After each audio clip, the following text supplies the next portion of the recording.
তবে মিশরের সভ্যতা গোড়াপত্তন হয় মেনেসের নেতৃত্বে। তাহলে মিশরের সভ্যতা গোড়াপত্তন হয় কার নেতৃত্বে? মেনেসের নেতৃত্বে। কার নেতৃত্বে মিশরের সভ্যতা গোড়াপত্তন হয়? মেনেসের নেতৃত্বে। তাহলে মেনেসের নেতৃত্বে গোড়াপত্তন হয় কোন সভ্যতা? মিশরীয় সভ্যতা, যা প্রায় 3000 বছর ধরে সমহিমায় উজ্জ্বল ছিল। সমহিমায় উজ্জ্বল ছিল। প্রায় ক হাজার বছর ধরে সমহিমায় উজ্জ্বল ছিল? প্রায় 3000 বছর ধরে। ক হাজার বছর? 3000 বছর ধরে। খ্রিস্টপূর্ব দশম শতকে লিবিয়ার এক যোদ্ধা জাতি ফারাওদের সিংহাসন দখল করে নেয়। খ্রিস্টপূর্বে কত অব্দে? খ্রিস্টপূর্বে দশম শতকে। কত শতকে? দশম শতকে। কোন যোদ্ধা? লিবিয়ার এক যোদ্ধা জাতি ফারাওদের সিংহাসন দখল করে নেয়।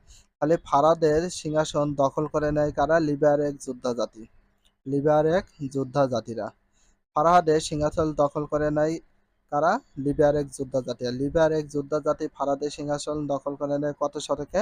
দশম শতকে। 670 থেকে 662 খ্রিস্টপূর্বাব্দে আশিরীয়রা মিশরের আধিপত্য বিস্তার করে। তাহলে 670 থেকে 662 খ্রিস্টপূর্বাব্দে আশিরীয়রা মিশরে আধিপত্য বিস্তার করে। তাহলে মিশরে আধিপত্য বিস্তার করে কারা? অ্যাশিরীয়রা। মিশরে আধিপত্য বিস্তার করে কারা? অ্যাশিরীয়রা। তাহলে অ্যাশিরীয় মিশরের আধিপত্য বিস্তার করে কত? 670 থেকে 662 খ্রিস্টপূর্বাব্দ পর্যন্ত। 525 খ্রিস্টপূর্বাব্দে পারস্য মিশর দখল করে নিলে প্রাচীন মিশরের সভ্যতা সূর্য অস্তমিত হয়। তাহলে কত খ্রিস্টাব্দে পারস্য মিশর দখল করে ফেলে? 525 খ্রিস্টপূর্বাব্দে পারস্য মিশর দখল করে নিলে প্রাচীন মিশরের সভ্যতা সূর্য অস্তমিত হয়, মানে সূর্য ডুবে যায়, এরকম অবস্থা হয়ে যায়। রাষ্ট্র সমাজ। রাষ্ট্র ও সমাজ। প্রাক রাজবংশের যুগে মিশরে কতগুলো ছোট নগর রাষ্ট্র বিভক্ত ছিল? তাহলে প্রাক রাজবংশের যুগে মিশর কতগুলো ছোট ছোট বা ছোট নগর রাষ্ট্রে বিভক্ত ছিল? এগুলোকে নোম বলা হতো। তাহলে প্রাক রাজবংশের যুগে মিশর কতগুলো ছোট ছোট নগর রাষ্ট্রে বিভক্ত ছিল? এদেরকে কি বলা হতো? নোম বলা হতো। ছোট ছোট রাষ্ট্রে বিভক্ত ছিল বলে নোম বলা হতো। ওই নোমগুলো ছোট ছোট রাষ্ট্রে বিভক্ত ছিল। মিশরের প্রথম রাজা বা ফারাও মেনেস বা নারমার সমগ্র মিশরকে খ্রিস্টপূর্ব 3200 অব্দে ঐক্যবদ্ধ করে একটি রাজ্য গড়ে তোলেন। তাহলে মিশরের প্রথম রাজা বা ফারাও, তাহলে মিশরের প্রথম রাজা বা ফারাও কে ছিল? মেনেসা বা নারমার। মেনেস বা নারমার। মেনেস বা নারমার। মেনেস বা নারমার। মেনেস বা নারমার কোন সভ্যতার রাজা ছিল? মিশরের সভ্যতার। মেনেস বা নারমার প্রথম রাজা বা ফারাও ছিল। প্রথম রাজা বা ফারাও ছিল মেনেসা নারমার। কোথাকার? মিশরের। কোন দেশের? মিশরের। কোন দেশের? মিশরের। তাহলে মিশরের প্রথম রাজা বা ফারাও ছিল কে? মেনেস বা নারমার। সমগ্র মিশরকে খ্রিস্ট পূর্ব 3200 অব্দে ঐক্যবদ্ধ একটি রাজ্য গড়ে তোলেন। কত? 3200 খ্রিস্টপূর্বাব্দে। যার রাজধানী ছিল দক্ষিণ মিশরের মেমফিসে। তাহলে দক্ষিণ মিশরের মেমফিসের রাজধানী ছিল কি ছিল? দক্ষিণ দক্ষিণ মিশরের মেমফিসে। তখন থেকে মিশরের ঐক্যবদ্ধ রাজ্য বা রাজবংশের উদ্ভব। মিশরে পের ও শব্দ থেকে ফারা শব্দের জন্ম। তাহলে ফারা শব্দটা কি জাতীয় শব্দ? মিশরের শব্দ। তাহলে মিশরের কোন শব্দ থেকে? পের ও শব্দ থেকে। তাহলে কোন শব্দ থেকে ফারা শব্দ জন্ম? ফারা শব্দ জন্ম হয়েছে পেরো শব্দ থেকে। কোন শব্দ থেকে? পেরো শব্দ। তাহলে পেরো শব্দ থেকে কোন শব্দ জন্ম হয়েছে? ফারা শব্দ। ফারাওরা ছিল অত্যন্ত ক্ষমতাশীল। কারা ছিল অত্যন্ত ক্ষমতাশীল? ফারাওরা। তাহলে কারা ছিল সবচেয়ে বেশি বা অত্যন্ত ক্ষমতাশীল? ফারাওরা। তারা নিজের সূর্য দেবতার বংশধর মনে করত। ফারাও পদটি ছিল বংশানুক্রমিক। তাহলে ফারাও পদটি ছিল কি? বংশানুক্রমিক একটা নাম, ফারাও। অর্থাৎ ফারাওর ছেলে হতো উত্তরাধিকার সূত্র ফারাও। তাহলে ফারার ছেলেরাও হতো উত্তরাধিকার সূত্রে ফারাও, রাজা হতো। পেশার উপর ভিত্তি করে। কিসের উপর? পেশার উপর ভিত্তি করে মিশরীয়দের কয়েকটি শ্রেণীতে ভাগ করা যায়। তাহলে কিসের উপর ভিত্তি করে মিশরে কয়েকটা শ্রেণীতে ভাগ করা যায়? পেশার উপর ভিত্তি করে। কিসের উপর? পেশার উপর ভিত্তি করে। তাহলে পেশার উপর ভিত্তি করে মিশরের কয়েকটি শ্রেণীতে ভাগ করা যায়। কি কি? রাজ পরিবার, একটা পুরোহিত পরিবার, তার অভিজাত, তারপর লিপিকার, ব্যবসায়ী, শিল্পী, কৃষক, ভূমিদাস। তাহলে কয়টি শ্রেণীতে ভাগ করা যেত? 8টি শ্রেণীতে ভাগ করা যেত। তাহলে পেশার উপর ভিত্তি করে মিশরের কয়টি শ্রেণীতে ভাগ করা হয়েছে? 8টি পেশা: রাজপরিবার, পুরোহিত, আভিজাত, লিপিকার, ব্যবসায়ী, শিল্পী, কৃষক ও ভূমিদাস শ্রেণী। মিশরের অর্থনীতির মূল ছিল কৃষি নির্ভর। তাহলে মিশর অর্থনীতির মূল ছিল কি? কৃষি নির্ভর।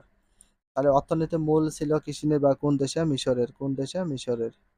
আর মিশরের অর্থনীতির মূল ছিল কি? কৃষি নির্ভর।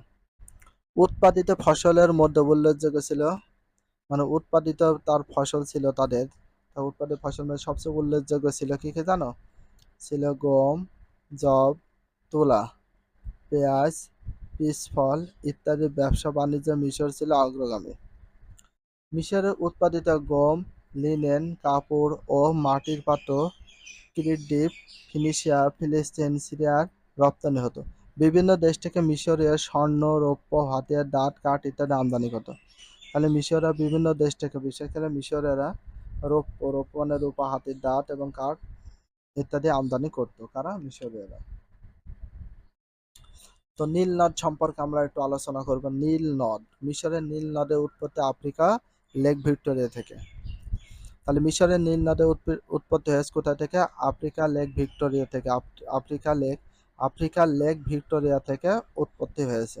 তাহলে আফ্রিকা লেক ভিক্টোরিয়া থেকে মিশরের নীল নদ উৎপত্তি হয়েছে। কোন নদের উৎপত্তি হয়েছে? মিশরের নীল নদের উৎপত্তি হয়েছে। মিশরের নীল নদের উৎপত্তি হয়েছে। সেখান থেকে নদটি নানা দেশে হয়ে মিশরের মধ্য দিয়ে ভূমধ্যসাগরে এসে পড়েছে। ইতিহাসের জনক হেরোডোটাস যথেষ্ট বলেছেন। ইতিহাসের জনক কে ছিল? হেরোডোটাস। তাহলে ইতিহাসের জনক ছিল হেরোডোটাস। ইতিহাসের জনক কে ছিল? হেরোডোটাস। ইতিহাসের জনক কে ছিল? হেরোডোটাস। ইতিহাসের জনক।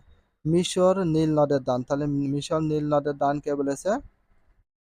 হেরোডোটাস। তাহলে মিশর হচ্ছে কোন নদের দান? নীল নদের দান। মিশর কোন নদের দান? নীল নদের দান। কে বলেছে? হেরোডোটাস। নীল নদ না থাকলে মিশরে মরুভূমিতে পরিণত হতো। তাহলে নীল নদ মিশরে মরুভূমি পরিণত হতো কি না থাকলে? নীল নদ। কি নদ না থাকলে? নীল নদ না থাকলে মিশরে মরুভূমি পরিণত হতো। তাহলে হচ্ছে কোন নদ না থাকলে মিশরে মরুভূমিতে পরিণত হতো? নীল নদ। প্রাচীনকালে প্রতি বছর নীল নদে বন্যা হতো। তাহলে প্রাচীনকালে প্রতি বছর নীল নদে কি হতো? বন্যা হতো। তাহলে প্রাচীনকালে প্রতি বছর নীল নদে কি হতো? বন্যা হতো। কোন সময়? প্রতি বছর। বন্যার পানি সরে গেলে 2 তীর পলিমাটি পড়ে উর্বর হতো। তাহলে বন্যার পানি সরে গেলে 2টি ছিল নীল নদের 2টি তীর, সেটা কি হতো? পলিমাটি পড়ে জমি উর্বর হতো। জমে থাকা পলিমাটিতে জন্মাতে নানা ধরনের ফসল। সভ্যতায় মিশরীয়দের অবদান, সভ্যতার দিক থেকে মিশরীয়দের অবদান কেমন ছিল? প্রাচীন সভ্যতায় মিশরীয়দের অবদান অস্বীকার করার উপায় নেই। প্রাচীন সভ্যতায় কাদের অবদান অস্বীকার করার প্রয়োজন নেই? অস্বীকার করার প্রয়োজন নেই। প্রাচীন সভ্যতায় কিসের? মেয়েদের অবদান অস্বীকার করার প্রয়োজন নেই। মিশরীয়দের অবদান। ধর্মীয় চিন্তা, শিল্প, ভাস্কর্য, লিখন পদ্ধতি, কাগজের আবিষ্কার, জ্ঞান বিজ্ঞান চর্চা সবকিছু তাদের অবদান সমৃদ্ধ। মিশরীয়দের অন্যতম বৈশিষ্ট্য হচ্ছে, তাহলে মিশরের অন্যতম বৈশিষ্ট্য হচ্ছে কি? তাদের ধর্মীয় চিন্তা বিশ্বাস দ্বারা মানে প্রভাবিত ছিল। তাদের জীবন ধর্মীয় চিন্তা ও বিশ্বাস দ্বারা প্রভাবিত ছিল। মিশরীয়দের মিশরীয়দের যে ধর্ম বিশ্বাস ছিল সেটা। সম্ভবত প্রাচীন মিশরীয়দের মতো অন্য কোনো জাতি জীবনের সকল ক্ষেত্রে একটা ধর্মীয় নিয়মকানুন অনুশাসন দ্বারা প্রভাবিত ছিল না। সে কারণে মানব সভ্যতার অনেক ধ্যান ধারণা, রীতিনীতি, আচার আচরণ অনুষ্ঠানে প্রাচীন মিশরে তারা জড় বস্তু পূজা করত, মূর্তি পূজা করত, আবারও জীবজন্তু পূজা করত। বিভিন্ন সময় তাদের ধর্ম বিশ্বাসে পরিবর্তন ঘটে। মিশরীয়দের ধারণা ছিল সূর্য দেবতা রে আমন। মিশরীয়দের ধারণা সূর্য দেবতা রে বা আমন রে। প্রাকৃতিক শক্তি শস্য, নীল নদের দেবতা ওসিরিস। প্রাকৃতিক শক্তি শস্য, নীল নদের দেবতা ওসিরিস মিলিতভাবে সমগ্র পৃথিবী পরিচালিত করেন। তবে তাদের জীবন সূর্য দেবতার এর গুরুত্বপূর্ণ ছিল অনেক বেশি।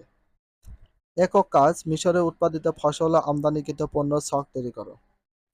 মিশরীয়রা মনে করত মৃত ব্যক্তি আবার একদিন বেঁচে উঠবে। কারা মনে করত মৃত ব্যক্তি আবার একদিন বেঁচে উঠবে? মিশরীয়রা। কারা মনে করত?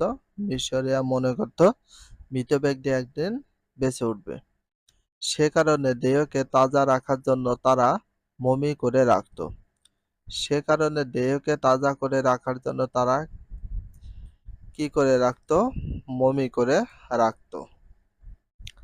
এই চিন্তা থেকে মমিকে রক্ষার জন্য তারা পিরামিড তৈরি করেছিল। এই চিন্তা থেকে মমিকে রক্ষার জন্য, মমি যে মমি করে রাখতো, মমিকে রক্ষার জন্য তারা পিরামিড তৈরি করেছিল। পিরামিড তৈরি করেছিল। তাহলে কি তৈরি করেছিল? পিরামিড তৈরি করেছিল। ফারাওরা স্রষ্টার প্রতিনিধি হিসাবে দেশ শাসন করত। তাহলে স্রষ্টার প্রতিনিধি হিসাবে দেশ শাসন করত কারা? ফারাওরা। মিশরের রাজাদেরকে কি বলা হয়? ফারাওরা। মিশরের রাজাদেরকে কি বলা হয়? ফারাওরা। তারপরে এখানে কি বলা হয়েছে? তারা ছিল প্রধান পুরোহিত ও অন্যান্য পুরোহিতকে তারা নিয়োগ করত। তারা ছিল প্রধান পুরোহিত, তারা অন্যান্য পুরোহিতদের কি করত? নিয়োগ করত। মিশরের অবঞ্চিত প্রাচীন প্রস্তর নির্মিত পিরামিড। এটা প্রস্তর, প্রস্তর বলতে পাথর দিয়ে তৈরি করা পিরামিড। শিল্প: মিশরীয়দের চিত্রকলা বৈচিত্র্যপূর্ণ ও ঐতিহাসিক দিক থেকে গুরুত্বপূর্ণ। মিশরীয়দের চিত্রকলা বৈচিত্র্যপূর্ণ ও ঐতিহাসিক দিক থেকে গুরুত্বপূর্ণ। কাদের চিত্রকলা বৈচিত্র্যপূর্ণ ও ঐতিহাসিক দিক থেকে গুরুত্বপূর্ণ? মিশরীয়দের। কাদের? মিশরীয়দের। অন্যান্য দেশের মতো চিত্রশিল্প গড়ে উঠেছিল ধর্মীয় বিশ্বাস থেকে। তারা সমাধি আর মন্দিরের দেয়াল সাজাতে গিয়ে চিত্রশিল্পের সূচনা করে। তারা সমাধি আর মন্দিরের দেয়াল সাজাতে গিয়ে কোন শিল্পের সূচনা করে? চিত্রশিল্পের সূচনা করে। তাহলে কিসের দেয়াল সাজাতে গিয়ে চিত্রশিল্পের সূচনা করে? সমাধি আর মন্দির। সমাধি আর মন্দির। সমাধি আর মন্দির। তাদের প্রিয় রং ছিল সাদা কালো। মিশরীয়দের প্রিয় রং ছিল কি? সাদা আর কালো। তাহলে মিশরীয়দের সবচেয়ে প্রিয় রং ছিল কি? সাদা আর কালো। সমাধি, পিরামিড, মন্দির, প্রাসাদ, প্রমোদ, কানন, সাধারণ ঘর, বাড়ির দেয়াল মিশরীয় শিল্পীরা অসাধারণ ছবি এঁকেছেন। সেসব ছবির মধ্যে সমসাময়িক মিশরের রাজনৈতিক, ধর্মীয়, সামাজিক ও পারিবারিক জীবনের কাহিনী ফুটে উঠেছে। কারুশিল্পে প্রাচীন মিশরীয় শিল্পীরা অসাধারণ দক্ষতা অর্জন করেছিল। প্রাচীন মিশরের শিল্পীরা অসাধারণ দক্ষতা অর্জন করেছিলেন কিসে? কারুশিল্পে। কোন শিল্পে? কারুশিল্পে। প্রাচীন মিশরে কারা? প্রাচীন মিশরের শিল্পীরা অসাধারণ দক্ষতা অর্জন করেছিলেন। আসবাবপত্র, মৃৎপাত্র, আসবাবপত্র মানে যেসব জিনিস ব্যবহার করা হয়, মৃৎপাত্র মানে মাটির তৈরি পাত্র, সোনা, রূপা, মূল্যবান পাথরের খচিত তেজস্পত্র, পাথরের তৈরি করা মানে জিনিসপত্র, অলংকার, মমির মুখোশ, দৈনন্দিন ব্যবহার জিনিসপত্র, হাতির দাঁত ও ধাতুর দ্রব্যাদি মিশরীয় কারুশিল্পের দক্ষতার প্রমাণ বহন করে। একক কাজ: মিশরের শিল্পীরা যেসব স্থাপনার দেয়ালে ছবি এঁকেছে বিষয়বস্তু উল্লেখ সহ তার একটি চার্ট তৈরি করো। ভাস্কর্য: তাদের ভাস্কর্যের ভিতরে কি কি ছিল একটু দেখো। ভাস্কর্য শিল্পে মিশরীয়দের মতো প্রতিভার ছাপ আর কেউ রাখতে সক্ষম হয়নি। তাহলে মিশরীয়দের মতো প্রতিভার ছাপ আর কেউ রাখতে সক্ষম হয়নি কিসের? কোন শিল্পে? ভাস্কর্য শিল্পে। কোন শিল্পে? ভাস্কর্য শিল্পে। তাহলে ভাস্কর্য শিল্পে কাদের মতো প্রতিভার ছাপ আর কেউ রাখতে পারেনি? মিশরীয়দের মতো। কাদের মতো? মিশরীয়দের মতো। ব্যাপকতা, বৈচিত্র্য, ধর্মীয় ভাবধারার প্রভাবিত বিশাল আকারের পাথরের মূর্তিগুলো ভাস্কর্য শিল্পে তাদের শ্রেষ্ঠত্ব প্রমাণ বহন করে। প্রতিটি ভাস্কর্য ধর্মীয় ভাবধারা, আচার অনুষ্ঠান, মত আদর্শ দ্বারা প্রভাবিত ছিল। প্রতিটি শিল্পী ছিল আসলে ধর্মীয় শিল্পকলা। প্রতিটি শিল্পই ছিল ধর্মীয় শিল্পকলা। সর্বশ্রেষ্ঠ ভাস্কর্য হচ্ছে গিজার অতুলনীয় স্ফিংস। তাহলে সর্বশ্রেষ্ঠ ভাস্কর্য হচ্ছে গিজার অতুলনীয় স্ফিংস। অতুলনীয় স্ফিংস, এটা ভেরি ভেরি ইম্পর্টেন্ট। মিশর সভ্যতা স্ফিংসের প্রতিমূর্তি। তাহলে স্ফিংস কোন সভ্যতার যুগের হয়? মিশর সভ্যতার যুগে। তাহলে সর্বশ্রেষ্ঠ ভাস্কর্য হচ্ছে কি? স্ফিংস। গিজার অতুলনীয় স্ফিংস। গিজার অতুলনীয় স্ফিংস। সর্বশ্রেষ্ঠ ভাস্কর্য কোনটি? গিজার অতুলনীয় স্ফিংস। তাহলে গিজার অতুলনীয় স্ফিংসই ছিল সর্বশ্রেষ্ঠ ভাস্কর্য। স্ফিংস হচ্ছে এমন একটি মূর্তি যার দেহ সিংহের মতো কিন্তু মুখ মানুষের মতো। মিশরের সবচেয়ে বড় পিরামিড হচ্ছে ফারাও খুফুর পিরামিড। তাহলে মিশরের সবচেয়ে বড় পিরামিডের নাম কি? ফারাও খুফুর পিরামিড। ফারাও খুফুর পিরামিড। এটাও ভেরি ভেরি ইম্পর্টেন্ট। তাহলে দুইটা কোশ্চেন পেলাম, সবচেয়ে বেস্ট ইম্পর্টেন্ট কোশ্চেন। তাহলে এটা দেখো, মিশরের সবচেয়ে বড় পিরামিড হচ্ছে কোনটি? ফারাও খুফুর পিরামিড। তাহলে ফারাও খুফুর পিরামিড ছিল মিশরের সবচেয়ে বড় পিরামিড। মন্দিরগুলোতে মিশরের ভাস্কর্য স্থাপত্যের অপূর্ব নিদর্শন প্রতিফলিত হয়েছে। লিখন পদ্ধতি ও কাগজ আবিষ্কার। তাহলে লিখন পদ্ধতি কেমন ছিল একটু দেখো। মিশরের সভ্যতার অন্যতম প্রধান বৈশিষ্ট্য ছিল লিপি বা অক্ষর আবিষ্কার। তাহলে মিশরের সভ্যতার অন্যতম প্রধান বৈশিষ্ট্য ছিল কি? লিপি বা অক্ষর আবিষ্কার। লিপি বা অক্ষর আবিষ্কার। লিপির বাংলা হচ্ছে অক্ষর। তাহলে এটা ভেরি ভেরি ইম্পর্টেন্স, দেখে রাখবা। মিশরের সভ্যতার অন্যতম প্রধান বৈশিষ্ট্য হচ্ছে লিপি বা অক্ষর আবিষ্কার। তাহলে লিপি বা অক্ষর আবিষ্কার ছিল কাদের? কোন সভ্যতার অন্যতম প্রধান বৈশিষ্ট্য? মিশরের সভ্যতার অন্যতম প্রধান বৈশিষ্ট্য। নগর সভ্যতার বিকাশের সঙ্গে সঙ্গে মিশরীয় লিখন পদ্ধতির উদ্ভব ঘটে। ৫,০০০ বছর পূর্বে তারা সর্বপ্রথম ২৪টি ব্যঞ্জনবর্ণের বর্ণমালা আবিষ্কার করে। কত হাজার বছর আগে? ৫,০০০ বছর পূর্বে বা আগে সর্বপ্রথম কয়টি ব্যঞ্জনবর্ণের বর্ণনা আবিষ্কার করে? কয়টি ব্যঞ্জনবর্ণের বর্ণমালা আবিষ্কার করে? ২৪টি। কয়টি? ২৪টি। আর ২৪টি ব্যঞ্জন বর্ণের বর্ণমালা আবিষ্কার করেন কত বছর আগে? ৫ বছর আগে। প্রথম দিকে ছবি এঁকে তারা মনের ভাব প্রকাশ করত। তাহলে প্রথম দিকে তারা কি মনের ভাব প্রকাশ করতে? কিসের মাধ্যমে? ছবি এঁকে। এই লিখন পদ্ধতির নাম হচ্ছে চিত্রলিপি। চিত্রলিপি। এই লিখন পদ্ধতির নাম ছিল কি? চিত্রলিপি।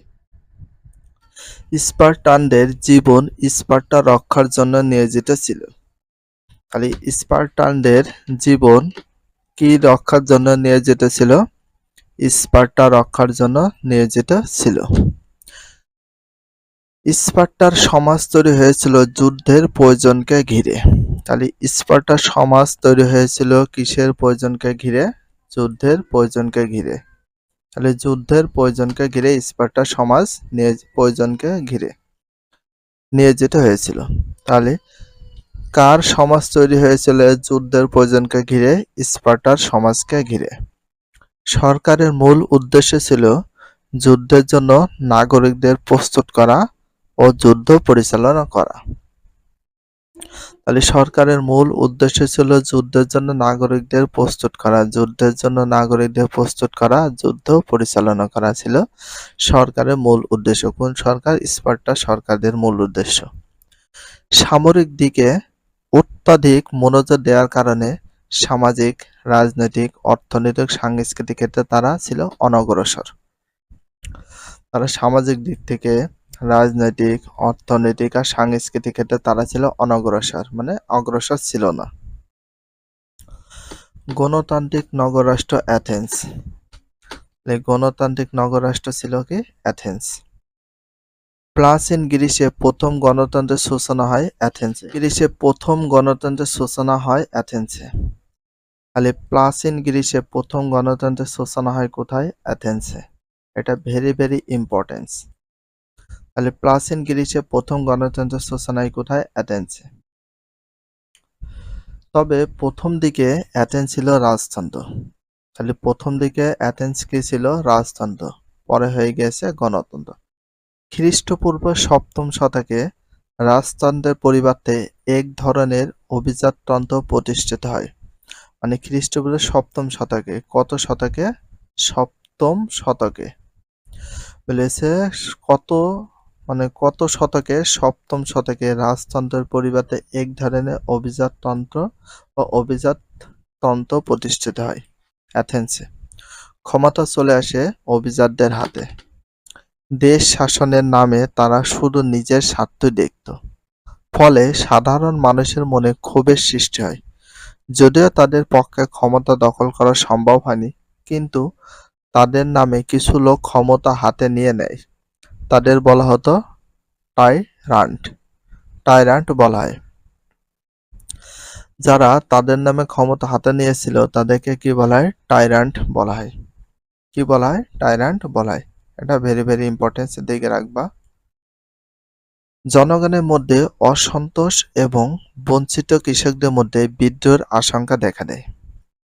ফলে সপ্তম খ্রিস্টপূর্বাব্দে মাঝামাঝি সময়ে রাষ্ট্র ব্যবস্থায় এক পরিবর্তন আসে। আগে অভিজাত পরিবারের সন্তান অভিজাত বলে গণ্য হতো। এখন অর্থের মানদণ্ডে অভিজাত হিসেবে স্বীকৃতি দেয়া হলো। মানে আগের সময় হচ্ছে অভিজাত পরিবারের যত সন্তান ছিল অভিজাত বলে গণ্য করা হতো, কিন্তু এখন হচ্ছে অর্থের মানদণ্ডে সেটা স্বীকৃতি দেয়া হয়।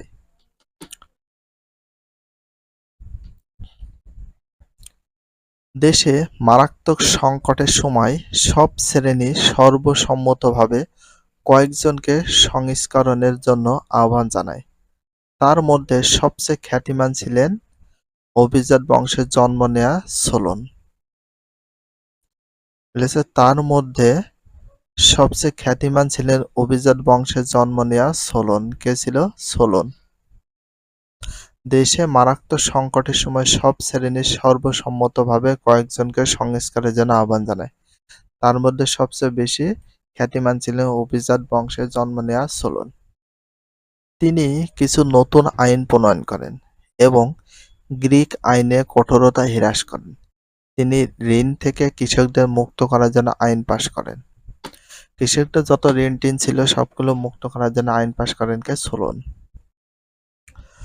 তাহলে ঋণ থেকে কৃষকদের মুক্ত করার জন্য আইন পাশ করেন কে? সোলন। কে করে?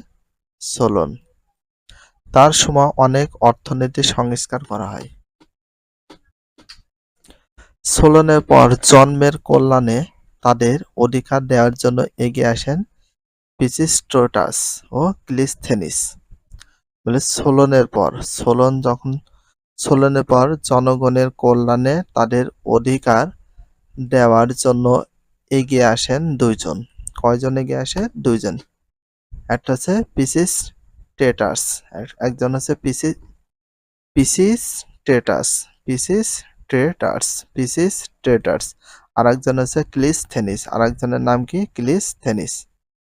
তারা জনগণের কল্যাণের জন্য অনেক আইন পাশ করেন। তবে চূড়ান্ত গণতন্ত্র প্রতিষ্ঠা হয় পেরিক্লেসের সময়। তাহলে চূড়ান্ত গণতন্ত্র প্রতিষ্ঠিত হয় কার সময়? পেরিক্লেসের সময়। কার সময় হয়? পেরিক্লেসের সময়। কারণ এ যাবৎ আমরা অ্যাথেন্সের নাম শুনলাম, তারপরে স্পার্টার নাম শুনলাম, তো সেই সময় সংকটপূর্ণ হয়ে যায়। তো সংকটপূর্ণ সময় সর্বসম্মতভাবে কয়েকজন সংস্কারের জন্য আহ্বানকে জানানো হয়। তার মধ্যে সবচেয়ে খ্যাতিমান ছিল কে? বলে দেন সোলন। সোলন এমন এক ধরনের আইন পাশ করেন যেটা কি করা হয়? কৃষকদের যে ঋণ ছিল সেটা মুক্ত করে দেওয়ার জন্য আইন পাশ করেন। সোলনের পরে আরো দুইজন জনগণের কল্যাণে এগিয়ে আসে দুইজন, সেটা হচ্ছে পিসিস্ট্রেটাস আর হচ্ছে ক্লিসথেনিস। তারপরে চূড়ান্ত গণতন্ত্র তখন প্রতিষ্ঠিত হয় কার সময়? পেরিক্লেসের সময়। এই যে যার পিকচারটা দেখতে পাচ্ছেন এর নাম হচ্ছে পেরিক্লিস। এর সময় চূড়ান্তভাবে সেটা প্রতিষ্ঠিত হয় গণতন্ত্রের। তার সময়কে গ্রিক সভ্যতার স্বর্ণযুগ বলা হয়ে থাকে। তাহলে কার সময়কে গ্রিক সভ্যতার স্বর্ণযুগ বলা হয়ে থাকে? পেরিক্লেসের সময়কে। এটা very very important, best of important দেখে রাখতে পারো। বেস্ট অফ ইম্পর্টেন্ট স্বর্ণযুগ বলা হয়ে থাকে। কার সময়কালকে স্বর্ণযুগ বলা হয়ে থাকে? পেরিক্লেসের সময়কালকে। পেরিক্লেসের সময়কে বলা হয় স্বর্ণযুগ বলা হয়ে থাকে। 460 খ্রিস্টাব্দে ক্ষমতায় এসে তিনি 30 বছর রাজত্ব করেন। পেরিক্লিস কত বছর রাজত্ব করেন? 30 বছর পর্যন্ত রাজত্ব করে থাকেন। পেরিক্লিস কত বছর? 30 বছর। কত খ্রিস্টাব্দে রাজত্ব বসেন? 460 খ্রিস্টাব্দে। কে বসেন? পেরিক্লিস। তাহলে পেরিক্লিসের কাহিনী তো শুনতে পেলে যে সোলনেপর জনগণের কল্যাণে পিসিস্টেস আর ক্লিস্থেনিস দুইজন আসে। জনগণের অনেক আইন পাশ করেন জনগণের কল্যাণের জন্য, কিন্তু সবচেয়ে চূড়ান্ত ভাবে সে আইন প্রতিষ্ঠিত হয়, গণতন্ত্র আইন প্রতিষ্ঠিত হয় পেরিক্লিসের সময়। আর পেরিক্লিস সেই সময় 460 খ্রিস্টাব্দে ক্ষমতা বসে 30 বছর রাজত্ব করেন। পেরিক্লিসের সময়কালকে বলা হয় স্বর্ণযুগ বলা হয়। ভেরি ভেরি ইম্পর্টেন্স, অবশ্যই বেস্ট অফ ইম্পর্টেন্ট দেখে রাখো। তিনি নাগরিকদের সব রাজনৈতিক অধিকার দাবি মেনে নেন। নাগরিক দেশের জনগণের সব অধিকার মেনে নেন। তিনি এ সময় প্রশাসন, আইন, বিচার বিভাগে নাগরিকদের অবাধ অংশগ্রহণের অধিকার প্রতিষ্ঠা করেন। নাগরিকদের মধ্যে থেকে নিযুক্ত জুরি বিচারের দায়িত্ব পালন করত। নাগরিকদের মধ্য থেকে নিযুক্ত জুরি বিচারের দায়িত্ব পালন করতেন তিনি। পেরিক্লিসের যুগে অ্যাথেন্স সর্বক্ষেত্রে উন্নতির শিখরে আরোহণ করেন। কার যুগে অ্যাথেন্স সর্বক্ষেত্রে উন্নতির শিখরে আরোহণ করেন? পেরিক্লিসের যুগে। কার যুগে? পেরিক্লিসের যুগে। তাই পেরিক্লিসের যুগে সর্বক্ষেত্রে উন্নতির শিখরে আরোহণ করেন কে? অ্যাথেন্স। 430 খ্রিস্টাব্দে অ্যাথেন্সের ভয়াবহ মহামারীতে 1/4 লোক মৃত্যুবরণ করেন। 430 খ্রিস্টাব্দে অ্যাথেন্সের ভয়াবহ মহামারীতে 1/4 লোক মৃত্যুবরণ করে। কত খ্রিস্টাব্দে? 430 খ্রিস্টাব্দে অ্যাথেন্সের ভয়াবহ মহামারীতে। অ্যাথেন্সে এক ধরনের ভয়াবহ মহামারীতে আক্রান্ত হয়। এই মহামারীতে 1/4 লোক মারা যায়। 4 ভাগের 1 ভাগ লোক তখন মারা যায়। এটা ভেরি ভেরি ইম্পর্টেন্স, দেখে রাখো। এই মহামারীতে পেরিক্লিসের মৃত্যু ঘটে। মহামারীতে পেরিক্লিসের কি হয়? মৃত্যু ঘটে। তার মৃত্যুর পরপরই অ্যাথেন্সের দুর্ভোগ শুরু হয়। জ্ঞান বিজ্ঞান, দর্শন, সাহিত্য, জ্ঞান বিজ্ঞান তো বোঝো দর্শন, সাহিত্য, রাজনীতি সর্বক্ষেত্রে বিশ্ব সভ্যতায় অবিস্মরণীয় অবদান রাখা নগররাষ্ট্র অ্যাথেন্সের পতন হয় সামরিক নগররাষ্ট্র স্পার্টার কাছে। যে অ্যাথেন্সের পতন হয় কার কাছে? স্পার্টার হাতে। উভয় রাষ্ট্রের মধ্যে দীর্ঘমেয়াদী যে যুদ্ধ সংঘটিত হয় তা ইতিহাসে পেলোপনেশিয়ান যুদ্ধ নামে পরিচিত। উভয় রাষ্ট্রের মধ্যে, একটা হচ্ছে নগররাষ্ট্র অ্যাথেন্সের ভিতরে অ্যাথেন্স পতন হয় স্পার্টার হাতে, আর স্পার্টার অ্যাথেন্সের মধ্যে দীর্ঘমেয়াদী যে যুদ্ধ সংঘটিত হয় ইতিহাসে কি যুদ্ধ নামে পরিচিত? পেলোপনেশিয়ার পেলোপনেশিয়ার যুদ্ধ নামে পরিচিত হয়। পেলোপনেশিয়ার যুদ্ধ নামে পরিচিত। এটা ভেরি ভেরি ইম্পর্টেন্স। 460 থেকে 404 খ্রিস্টপূর্ব পর্যন্ত মোট 3 বার এই যুদ্ধ সংঘটিত হয়।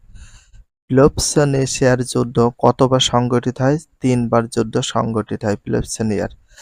আর স্পার্টার অ্যাথেন্সের মধ্যে যে যুদ্ধটা হয় সেটা হচ্ছে পেলোপনেশিয়ার যুদ্ধ নামে পরিচিত। এটা হচ্ছে 460 থেকে 460, তার মানে 460 থেকে 460 খ্রিস্ট পর্যন্ত কতবার যুদ্ধ হয়? টোটাল 3 বার যুদ্ধ হয়। এটা ভেরি ভেরি ইম্পর্টেন্স, দেখে রাখবা। সংগঠিত হয়। এই যুদ্ধে দুই রাষ্ট্র পরস্পরের মিত্রদের নিয়ে জোট গঠন করে। অ্যাথেন্সের মিত্র রাষ্ট্র নিয়ে গঠিত জোটের নাম ছিল ডেলিয়ান লীগ। তাহলে অ্যাথেন্সের অ্যাথেন্সের যে মিত্র বলতে বন্ধু রাষ্ট্র নিয়ে গঠিত জোটের নাম ছিল ডেলিয়ান লীগ। মিত্র মানে অনেকে বোঝো, মিত্র মানে হচ্ছে বন্ধু। অ্যাথেন্সের মিত্র রাষ্ট্র নিয়ে গঠিত জোটের নাম ছিল ডেলিয়ান লীগ। কি নামে পরিচিত ছিল? ডেলিয়ান লীগ নামে পরিচিত ছিল। এটা ভেরি ভেরি ইম্পর্টেন্স, দেখে রাখবা। অপরদিকে স্পার্টা তার মিত্রদের নিয়ে যে জোট গঠন করে তার নাম ছিল পেলোপনেশিয়ান লীগ। মানে অপরদিকে স্পার্টা তার মিত্রদের নিয়ে যে জোট গঠন করে তার নাম ছিল পেলোপনেশিয়া লীগ। স্পার্টা আর অ্যাথেন্সের ছিল ডেলিয়ান লীগ। অ্যাথেন্সে ছিল ড্যানিয়েলের, স্পার্টা ছিল পেলোপনেশীয় লীগ। এই মরণপণ যুদ্ধে অ্যাথেন্সের মান মর্যাদা স্বাধীনতা বিলীন হয়ে যায় 1369 খ্রিস্টাব্দে। কত খ্রিস্টপূর্বাব্দে অ্যাথেন্স চলে যায় স্পার্টার অধীনে? 369 খ্রিস্টপূর্বাব্দে। 369 খ্রিস্টপূর্বাব্দে অ্যাথেন্স চলে যায় স্পার্টার অধীনে। তাহলে অ্যাথেন্স চলে যায় স্পার্টার অধীনে কত খ্রিস্টাব্দে? 369 খ্রিস্টাব্দে। ভেরি ভেরি ইম্পর্টেন্ট, দেখে রাখবা। এরপর নগরাষ্ট্র থিবোস অধিকার করে নেয় অ্যাথেন্স। এরপর নগরাষ্ট্র থিবোস অধিকার করে নেয় অ্যাথেন্স। এরপর নগরাষ্ট্র থিবোস অধিকার করে নেয় অ্যাথেন্স। এরপর নগরাষ্ট্র থিবোস অধিকার করে নেয় কোনটা? অ্যাথেন্স। অ্যাথেন্স কোন নগরাষ্ট্র অধিকার করে নেয়? থিবোস। 338 খ্রিস্টপূর্বাব্দে মেসিডোনের গ্রিস রাজা ফিলিপ থিরাস দখল করে নিলে অ্যাথেন্স মেসিডনের অধীনে চলে যায়। 338 খ্রিস্টপূর্বাব্দে মেসিডনের গ্রিস রাজা ফিলিপ। তাহলে মেসিডনের গ্রিস রাজা কে ছিল? ফিলিপ থিরাস। ফিলিপ থিরাস দখল করে নিলে অ্যাথেন্স মেসিডনের অধীনে চলে যায়। অ্যাথেন্স কোথায় চলে যায়? মেসিডনের অধীনে চলে যায়। দলীয় কাজ। জনগণের কল্যাণের জন্য অ্যাথেন্সের যেসব মনীষী বিভিন্ন সংস্কার ও আইন পাশ করেন তাদের নামের তালিকা প্রস্তুত করো। আমরা 3টা নাম উল্লেখ করি এখন আপাতত, যেটা একটা হচ্ছে পেরিক্লিস, আরেকটা হচ্ছে সোলন। পেরিক্লিস আছে, সোলন আছে। তার সাথে তোমাদের একটু দেখাই পিসিস্টেটাস, ক্লিস্থেনিস। এই কয়টা নামই সবচেয়ে উল্লেখযোগ্য। সভ্যতায় গ্রিসদের অবদান। গ্রিসদের যে অবদান ছিল সভ্যতার যুগে, সেই বিষয়টা একটু আলোচনা করি।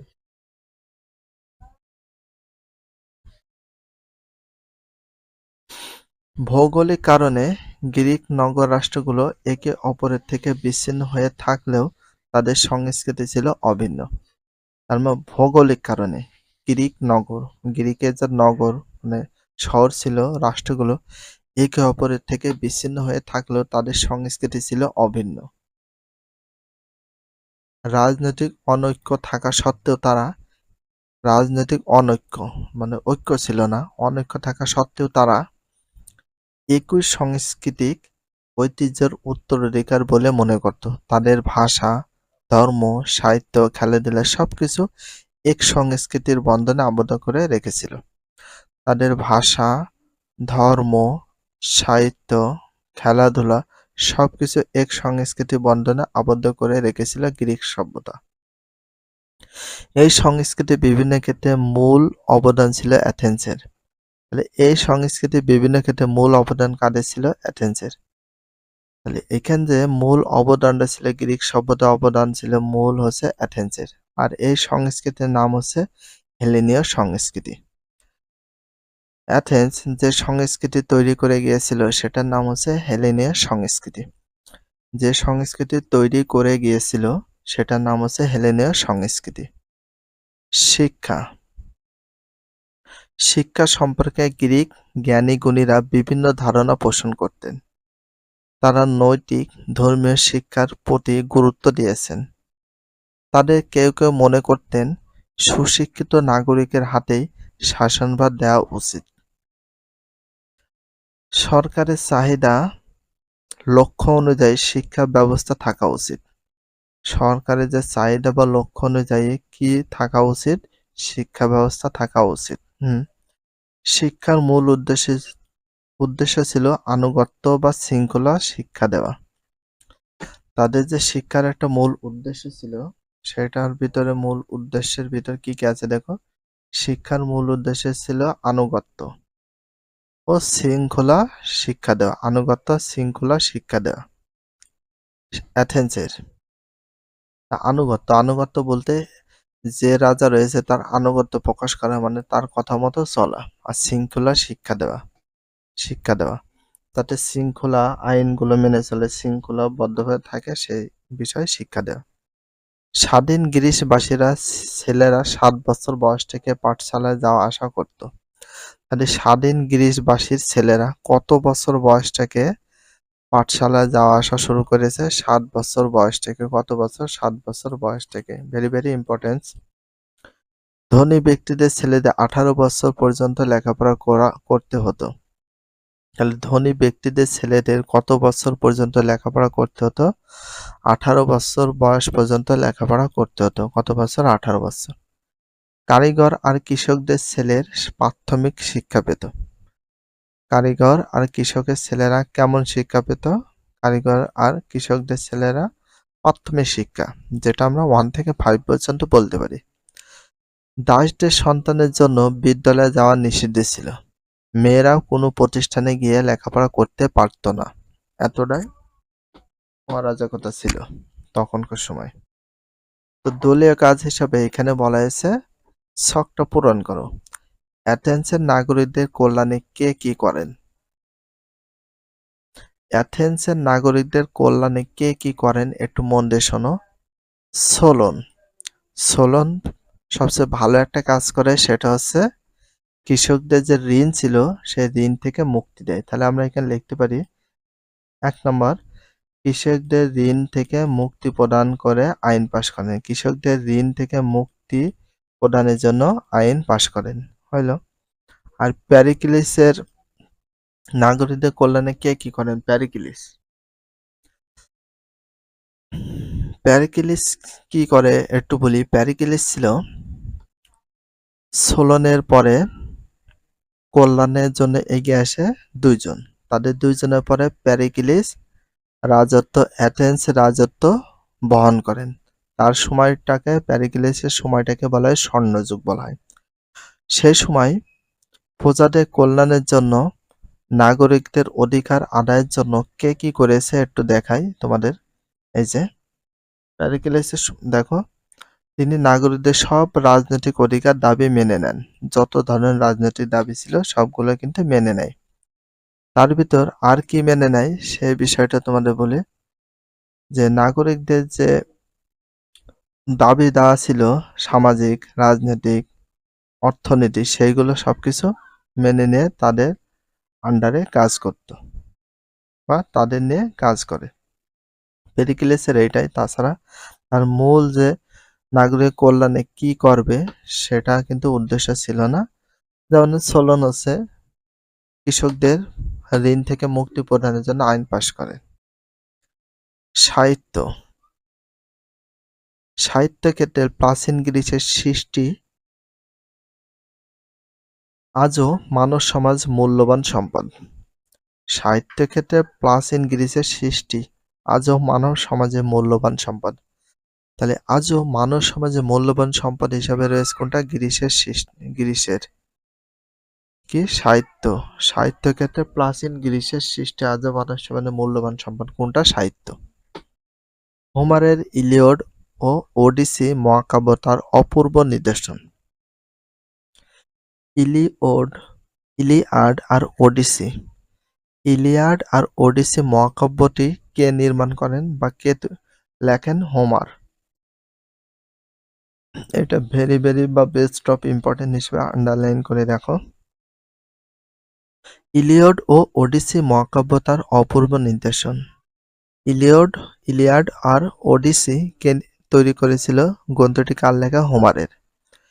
তাহলে ইলিয়াড আর ওডিসি কিসের নাম? মহাকাব্যের নাম। সাহিত্য ক্ষেত্রে চূড়ান্ত বিকাশ ঘটেছিল নাটক রচনায়। বিয়োগান্ত নাটক রচনায় গ্রিকরা বিশেষ পারদর্শী ছিল। বিয়োগান্তক মানে দুঃখের নাটককে বোঝানো হয়। কোন ধরনের নাটকের জন্য গ্রিকরা বিশেষ পারদর্শী ছিল? বিয়োগান্ত। আর বিয়োগান্ত নাটকের জন্য কারা বিশেষভাবে পারদর্শী ছিল? গ্রিকরা। অ্যাস্কাইলাসকে এই ধরনের নাটকের জনক বলা হয়। এই ধরনের নাটক জনক বলা হয় কাকে? অ্যাস্কাইলাসকে। বিয়োগান্তক নাটকের জনক বলা হয় কাকে? অ্যাস্কাইলাসকে। বেস্ট অফ ইম্পর্টেন্ট বা ভেরি ভেরি ইম্পর্টেন্স। এসকালাসকে কি ধরনের নাটকের জনক বলা হয়? বীরগন্ধক নাটকের জনক বলা হয়। তার রচিত নাটকের নাম প্রমিথিউস বাউন্ড। তার রচিত নাটকের নাম প্রমিথিউস বাউন্ড। প্রমিথিউস বাউন্ড নাটকের রচিতাকে এসকাইলাস। এসকাইলাস, তাহলে এসকাইলাস দেখো প্রমিথিউস বাউন্ড। প্রমিথিউস বাউন্ড নাটকটা রচিত করেন কে? এসকাইলাস, বা লেখেন কে? এসকাইলাস। প্রমিথিউস কার নাটক ছিল? প্রমিথিউস বাউন্ড কার নাটক ছিল? এসকাইলাসের। গ্রিসের শ্রেষ্ঠ নাট্যকার ছিলেন সোফোক্লিস। আর এই গ্রিসের শ্রেষ্ঠ নাট্যকার কে ছিলেন? সোফোক্লিস। কে ছিল? সোফোক্লিস। সোফোক্লিস। তাহলে সোফোক্লিস কোন দেশের বিখ্যাত নাট্যকার ছিল বা শ্রেষ্ঠ নাট্যকার ছিল? গ্রিসের। বেস্ট অফ ইম্পর্টেন্ট বা ভেরি ভেরি ইম্পর্টেন্স আন্ডারলাইন করে রাখো। তিনি 100টির বেশি নাটক রচনা করেন। তাহলে গ্রিসের শ্রেষ্ঠ নাট্যকার ছিলেন সোফোক্লিস। সোফোক্লিস কোন দেশের শ্রেষ্ঠ নাট্যকার ছিলেন? গ্রিসের। গ্রিসের শ্রেষ্ঠ নাটকের সোফোক্লিস কয়টির বেশি নাটক রচনা করেন? 100টির বেশি। তাহলে 100টির বেশি নাটক রচনা করেন কে? সোফোক্লিস। ইতিহাস রচনায় গ্রিকরা কৃতিত্ব দেখিয়েছিল। হেরোডোটাস ইতিহাসের জনক নামে পরিচিত ছিলেন। তাহলে ইতিহাসের জনক কে ছিল? হেরোডোটাস। হেরোডোটাস। ইতিহাসের জনক নামে পরিচিত ছিলেন কে? হেরোডোটাস। তার ইতিহাসের জনক নামে পরিচিত ছিল Herodotus. Best of important, very very important. Herodotus রচিত ইতিহাস সংক্রান্ত প্রথম বইটি ছিল গ্রিস ও পারস্যের মধ্যে যুদ্ধ নিয়ে। হেরোডোটাস রচিত ইতিহাস সংক্রান্ত প্রথম বইটি ছিল, তাহলে ইতিহাস সংক্রান্ত প্রথম বইটি ছিল গ্রিস আর পারস্যের মধ্যে যুদ্ধ নিয়ে। গ্রিস ও পারস্যের মধ্যে যুদ্ধ নিয়ে। কে লেখেন? হেরোডোটাস। হেরোডোটাস। ইতিহাস সংক্রান্ত প্রথম বইটি ছিল গ্রিস ও পারস্যের মধ্যে যুদ্ধ। কার? হেরোডোটাস। থুকিডাইডেস ছিলেন বিজ্ঞানসম্মত ইতিহাসের জনক। থুকিডাইডেস ছিল বিজ্ঞানসম্মত ইতিহাসের জন্য। Best of important. এখানে যে কোশ্চেনগুলো আছে অবশ্যই তোমরা নোট ডাউন করে রাখতে পারো আর মেমোরাইজ করে ফেলবা। যে বিজ্ঞানসম্মত ইতিহাসের জনক কে ছিল? থুকিডাইডেস। তাহলে বিজ্ঞানসম্মত ইতিহাসের জনক কে ছিলেন? থুকিডাইডেস। বিজ্ঞানসম্মত ইতিহাসের জনক কে ছিলেন? থুকিডাইডেস। Best of important. তার বইটির শিরোনাম ছিল থুকিডাইডেসের বিখ্যাত বিজ্ঞানসম্মত ইতিহাসের জনক বলা হয় থুকিডাইডেসকে। থুকিডাইডেসের বইটির শিরোনাম ছিল the Peloponnesian war. The Peloponnesian war গ্রন্থটির লেখক থুকিডাইডেস। দ্য পেলোপনেশিয়ান ওয়ার গ্রন্থ লেখক থুকিডাইডেস। বিজ্ঞানসম্মত ইতিহাসের জনক। ধর্ম। গ্রিকদের 12টি দেবদেবী ছিল। তাহলে গ্রিকদের কয়টি দেবদেবী ছিল? 12টি দেবদেবী ছিল। গ্রিকদের কয়টি দেবদেবী ছিল? 12টি দেবদেবী ছিল। 12টি দেবদেবী ছিল কাদের? গ্রিকদের। বিভিন্ন প্রাকৃতিক শক্তির পূজা ছাড়াও তারা বীর যোদ্ধাদের পূজা করত। জিউস ছিল দেবতার রাজা। দেবতাদের রাজা ছিল কে? জিউস। দেবতাদের রাজা ছিল কে? জিউস। অ্যাপোলো ছিলেন সূর্য দেবতা। তাহলে সূর্য দেবতা কে ছিল? অ্যাপোলো। এগুলো ভেরি ভেরি ইম্পর্টেন্স, অবশ্যই আন্ডারলাইন করে রাখবা। তাহলে সূর্য দেবতা কে ছিল? অ্যাপোলো। আর সাগরের দেবতা ছিল পসিডন।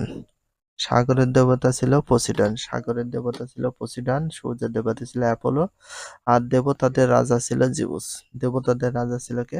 জিউস। তাহলে জ্ঞানের দেবী কে ছিল? অ্যাথেনা। অ্যাথেনা কে ছিলেন? জ্ঞানের দেবী। 12 জনের মধ্যে এই 4 জন ছিলেন শ্রেষ্ঠ। তাহলে কয় জনের মধ্যে 4 জন শ্রেষ্ঠ ছিল? 12 জনের মধ্যে। তাহলে 12 জনের মধ্যে কয়জন শ্রেষ্ঠ ছিল? 4 জন। নিজে প্রশ্ন করতে হবে, নিজের উত্তর করতে হবে, তাহলে সবচেয়ে বেশি মনে থাকবে। আর প্রতিটা লাইন তোমাদের বুঝে পড়তে হবে। তার সাথে সবচেয়ে বেস্ট অফ ইম্পর্টেন্ট কোশ্চেনগুলো আন্ডারলাইন করবো এবং নোট ডাউন করে রাখবো।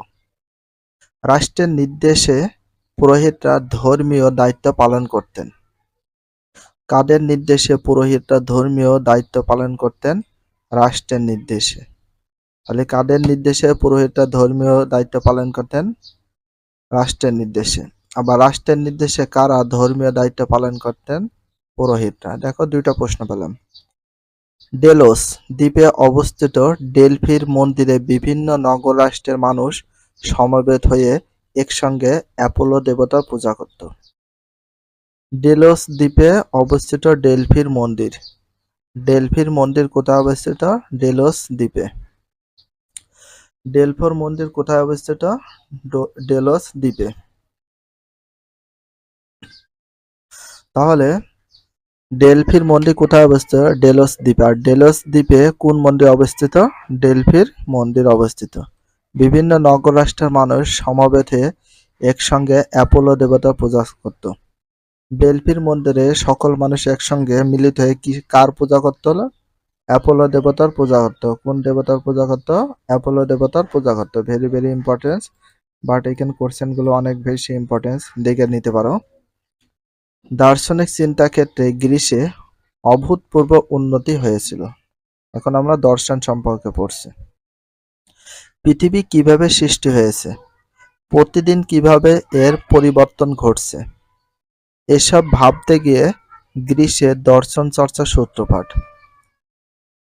মানে গ্রিসে যে দর্শন চর্চা সূত্রপাত হয় এটা কিভাবে হয়েছে? পৃথিবী কিভাবে সৃষ্টি হয়েছে এই প্রশ্ন বের করতে প্রতিদিন কিভাবে এর পরিবর্তন ঘটছে এই বিষয়গুলো ভাবতে গিয়ে দর্শন চর্চার সৃষ্টি হয়েছে। থালেস ছিলেন প্রথম দিককার দার্শনিক। প্রথম দিককার দার্শনিক কে ছিলেন? থালেস। প্রথম দিককার দার্শনিক কে ছিলেন? থালেস। থালেস কি ছিলেন? প্রথম দিককার দার্শনিক। প্রথম দিককার দার্শনিক কে ছিলেন? থালেস। তিনি প্রথম সূর্যগ্রহণের প্রাকৃতিক কারণ ব্যাখ্যা করেন। তাহলে প্রথম যে সূর্যগ্রহণ হয়, সূর্যগ্রহণ তো অনেকে বোঝো, সূর্যগ্রহণের যে প্রাকৃতিক কারণ সেটা ব্যাখ্যা করেন কে? সর্বপ্রথম থালেস। প্রথম দিককার দার্শনিক কে ছিলেন? থালেস ছিলেন। তিনি প্রথম সূর্যগ্রহণের প্রাকৃতিক কারণ ব্যাখ্যা করেন থালেস।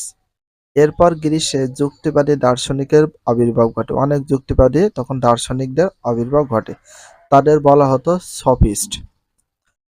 গ্রিসের যুক্তিবাদী দার্শনিকদের যখন আবির্ভাব ঘটে তাদেরকে একসঙ্গে বলা হতো সফিস্ট। তাদেরকে কি বলা হতো? সফিস্ট। গ্রিসের যুক্তিবাদী দার্শনিকদের কি বলা হতো? সফিস্ট। তারা বিশ্বাস করতেন যে চূড়ান্ত সত্য বলে কিছুই নেই। পেরিক্লিস তাদের অনুসারী ছিলেন। সক্রেটিস ছিলেন এ দার্শনিকদের মধ্যে সবচেয়ে খ্যাতিমান। সফিস্ট দার্শনিকদের মধ্যে সবচেয়ে খ্যাতিমান ছিলেন কে? সক্রেটিস। কে ছিলেন? সক্রেটিস। সফিস্ট। তো গ্রিসে তো অনেক যুক্তিবাদী দার্শনিক দেখা যায়, তাদের ভিতর তাদেরকে সবাইকে একসঙ্গে বলা হতো সফিস্ট।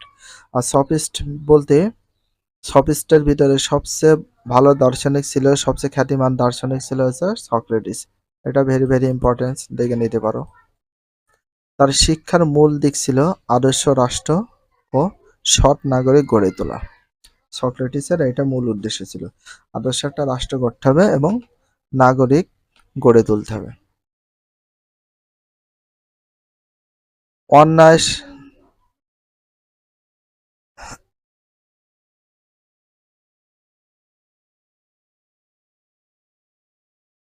তার শিক্ষার মূল দিক ছিল আদর্শ রাষ্ট্র ও সৎ নাগরিক গড়ে তোলা। অন্যায় শাসনের প্রতিবাদ করার শিক্ষাও তিনি দেন। অন্যায় যারা করত সেসব শাসনের প্রতিবাদ করার শিক্ষা দিয়েছিলেন। সক্রেটিসের শিষ্য প্লেটো গ্রিক দর্শনকে চরম উন্নতির দিকে এগিয়ে নিয়ে যেতে সক্ষম হন। তাহলে সক্রেটিস শিষ্য ছিল প্লেটো। তো প্লেটোর শিক্ষক ছিল সক্রেটিস, সক্রেটিসের ছাত্র ছিল প্লেটো, মানে শিষ্য। গ্রিক দর্শনকে চরম উন্নতির দিকে এগিয়ে নিয়ে যেতে সক্ষম হন। তাহলে গ্রিক দর্শনকে চরম উন্নতির দিকে নিয়ে যেতে সক্ষম হন কে? প্লেটো। ভেরি ভেরি ইম্পর্টেন্স, দেখে রাখো। প্লেটোর শিষ্য অ্যারিস্টটল একজন বড় দার্শনিক ছিলেন। তাহলে দেখো আমি এটা সংক্ষিপ্ত রূপ দিই ইস্পা। তো ইস্পার এটা হচ্ছে ইস্পা, সংক্ষিপ্তভাবে লিখবা। এসতে সক্রেটিস, পিতে প্লেটো, এতে অ্যারিস্টটল। প্রথমে সক্রেটিস ছিল, সক্রেটিসের ছাত্র ছিল প্লেটো, প্লেটোর ছাত্র ছিল অ্যারিস্টটল। তাহলে ইস্পা একবারে মনে রাখবা, ইস্পা। এসতে সক্রেটিস, পিতে প্লেটো, এতে অ্যারিস্টটল। তাহলে প্লেটোর শিষ্য ছিল অ্যারিস্টটল, একজন বড় দার্শনিক ছিলেন। তাহলে অ্যারিস্টটলও কিন্তু একজন বড় ধরনের দার্শনিক ছিলেন। বিজ্ঞান বিষয়ে আলোচনা করি, একটু দেখি। গ্রিকরা প্রথম বিজ্ঞান চর্চার সূত্রপাত করে 600 খ্রিস্টপূর্বাব্দে। পৃথিবীর মানচিত্র প্রথম অঙ্কন করেন গ্রিক বিজ্ঞানীরা।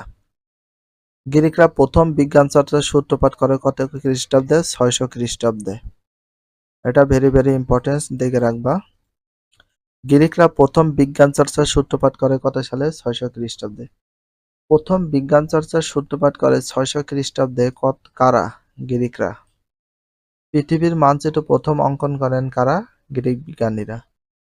পৃথিবীর মানচিত্র প্রথম অঙ্কন করেন কারা? গ্রিক বিজ্ঞানীরা। তাহলে গ্রিক বিজ্ঞানীরা প্রথম অঙ্কন করেন কিসের? পৃথিবীর মানচিত্র। গ্রিক বিজ্ঞানীরা প্রথম অঙ্কন করেন কিসের? গ্রিক পৃথিবীর মানচিত্র। ভেরি ভেরি ইম্পর্টেন্স, দায়িত্বে রাখবা। তারাই প্রথম প্রমাণ করেন যে পৃথিবী একটি গ্রহ, পৃথিবী একটা গ্রহ এবং তার নিজ কক্ষপথে আবর্তিত হয়। গ্রিক জ্যোতির্বিদরা সূর্য ও চন্দ্র গ্রহণের কারণ নির্ণয় করতে সক্ষম হন। তাহলে জ্যোতির্বিদ মানে কোন জ্যোতির্বিদরা সূর্য চন্দ্র গ্রহণের কারণ নির্ণয় করতে সক্ষম হন? কারা? গ্রিক জ্যোতির্বিদরা। গ্রিক জ্যোতির্বিদরা কারা? গ্রিক জ্যোতির্বিদরা। চাঁদের নিজস্ব কোনো আলো নেই, আসলে চাঁদের কোনো নিজস্ব আলো নেই। বজ্র ও বিদ্যুৎ জিউসের ক্রোধের কারণে নয়। বজ্রপাত হয়, বিদ্যুৎ চমকায়, জিউসের ক্রোধের কারণ নয়, প্রাকৃতিক কারণে ঘটে। জিউসের ক্রোধ, জিউস বলতে তাদের দেবতা বলা হতো। বজ্র বিদ্যুৎ হতে জিউসের কারণে, কিন্তু আসলে এটা হচ্ছে প্রাকৃতিক কারণে ঘটে। এই সত্য তারাই প্রথম আবিষ্কার করেন যে বজ্র এবং বিদ্যুৎ বজ্র এবং বিদ্যুৎ চমকানো এটা সম্পূর্ণটা প্রাকৃতিক কারণে ঘটে থাকে। এটা সর্বপ্রথম প্রথম আবিষ্কার করেন কারা? গ্রিক বিজ্ঞানীরা। জ্যামিতির পণ্ডিত ইউক্লিড পদার্থবিদ্যায় পারদর্শী ছিলেন। জ্যামিতির পণ্ডিত ইউক্লিড পদার্থবিদ্যায় পারদর্শী ছিলেন। পদার্থবিদ্যায় পারদর্শী ছিলেন কে? ইউক্লিড। সেটা ছিল জ্যামিতির পণ্ডিত ছিল ইউক্লিড। বিখ্যাত গণিতবিদ পিথাগোরাস। তাহলে বিখ্যাত গণিতবিদের নাম কি? পিথাগোরাস। চিকিৎসা বিজ্ঞানী হিপোক্রেটিসের যথেষ্ট খ্যাতি ছিল। বিখ্যাত গণিতবিদ কে ছিল? পিথাগোরাস। এটা ভেরি ভেরি ইম্পর্টেন্ট, আন্ডারলাইন করে রাখতে পারো। চিত্র যাকে দেখলে এই যে এর নাম হচ্ছে সক্রেটিস। চিকিৎসা বিজ্ঞানী কিসের জন্য যথেষ্ট খ্যাতি ছিল? হিপোক্রেটসের জন্য। হিপোক্রেটসের যথেষ্ট খ্যাতি ছিল। হিপোক্রেটিসের জন্য যথেষ্ট খ্যাতি ছিল। স্থাপত্য ও ভাস্কর্য। গ্রিক শিল্পের বিশেষ করে স্থাপত্য ভাস্কর্যের বিশেষ উন্নতি হয়েছিল। তাহলে বিশেষ করে স্থাপত্য ভাস্কর্যের বিশেষ উন্নতি হয়েছিল কাদের? কোন শিল্পের? গ্রিক শিল্পের। কোন শিল্পের? গ্রিক শিল্পের। গ্রিক চিত্রশিল্পের নিদর্শন মৃৎপাত্র আঁকা চিত্রের মধ্যে দেখা যায়। গ্রিক চিত্রশিল্পের যে নিদর্শন রয়েছে মৃৎপাত্র আঁকা চিত্রের মধ্যে দেখা যায়। মৃৎপাত্র বলতে মাটির পাত্র। স্থাপত্যের সুন্দর সুন্দর নিদর্শন গ্রিসের বিভিন্ন স্থানে ছড়িয়ে আছে। বড় বড় স্তম্ভের উপর তারা প্রাসাদ তৈরি করত, আর প্রাসাদের স্তম্ভগুলো থাকতো অপূর্ব কারুকার্য খচিত। পার্থেনন মন্দির বা দেবী অ্যাথেনার মন্দির স্থাপত্য কীর্তির অন্যতম নিদর্শন। তাহলে কোন মন্দির স্থাপত্য কীর্তির অন্যতম নিদর্শন? পার্থেনন মন্দির বা দেবী অ্যাথেনার মন্দির। পার্থেনন মন্দির বা দেবী অ্যাথেনার মন্দিরের স্থাপত্য কীর্তির অন্যতম নিদর্শন। Very very important. তাহলে কোন মন্দির স্থাপত্য কীর্তির অন্যতম নিদর্শন? পার্থেনন মন্দির বা দেবী অ্যাথেনার মন্দির। অ্যাথেন্সের অ্যাক্রোপলিসে স্থাপত্য সুন্দর নিদর্শনের ভগ্নাবশেষ এখনো চোখ পড়েনি। গ্রিক ভাস্কর্য পৃথিবীর চিত্রকলার ইতিহাসে এক স্বর্ণযুগের জন্ম দিয়েছিল। পৃথিবীর চিত্রকলার ইতিহাসে এক স্বর্ণযুগের জন্ম দিয়েছিল কোনটা? গ্রিক ভাস্কর্য। কোন ভাস্কর্য? গ্রিক ভাস্কর্য। সে যুগের প্রখ্যাত ভাস্কর্য শিল্পী ছিলেন মাইরন। সে যুগের প্রখ্যাত ভাস্কর্য শিল্পী ছিলেন কে? মাইরন, ফিডিয়াস, প্রাক্সিস্টেলাস। সে যুগের প্রখ্যাত ভাস্কর্য শিল্পী ছিলেন মাইরন, ফিডিয়াস। দেখো দেখো সিস্টেলেস, প্রাক সিস্টে প্রাক সিটে দেখো প্রাক সিটেলেস আর ফিডিয়াস, মাইরন তিনজন ছিল মানে বিখ্যাত বা প্রখ্যাত ভাস্কর্য শিল্পী হিসেবে পরিচিত ছিল। খেলাধুলা। শিশুদের খেলাধুলার প্রতি বিশেষ নজর দেওয়া হতো। বিদ্যালয়ে তাদের খেলাধুলার হাতেখড়ি হতো। শরীর চর্চা খেলাধুলার প্রতি গ্রিকদের যথেষ্ট আগ্রহ ছিল।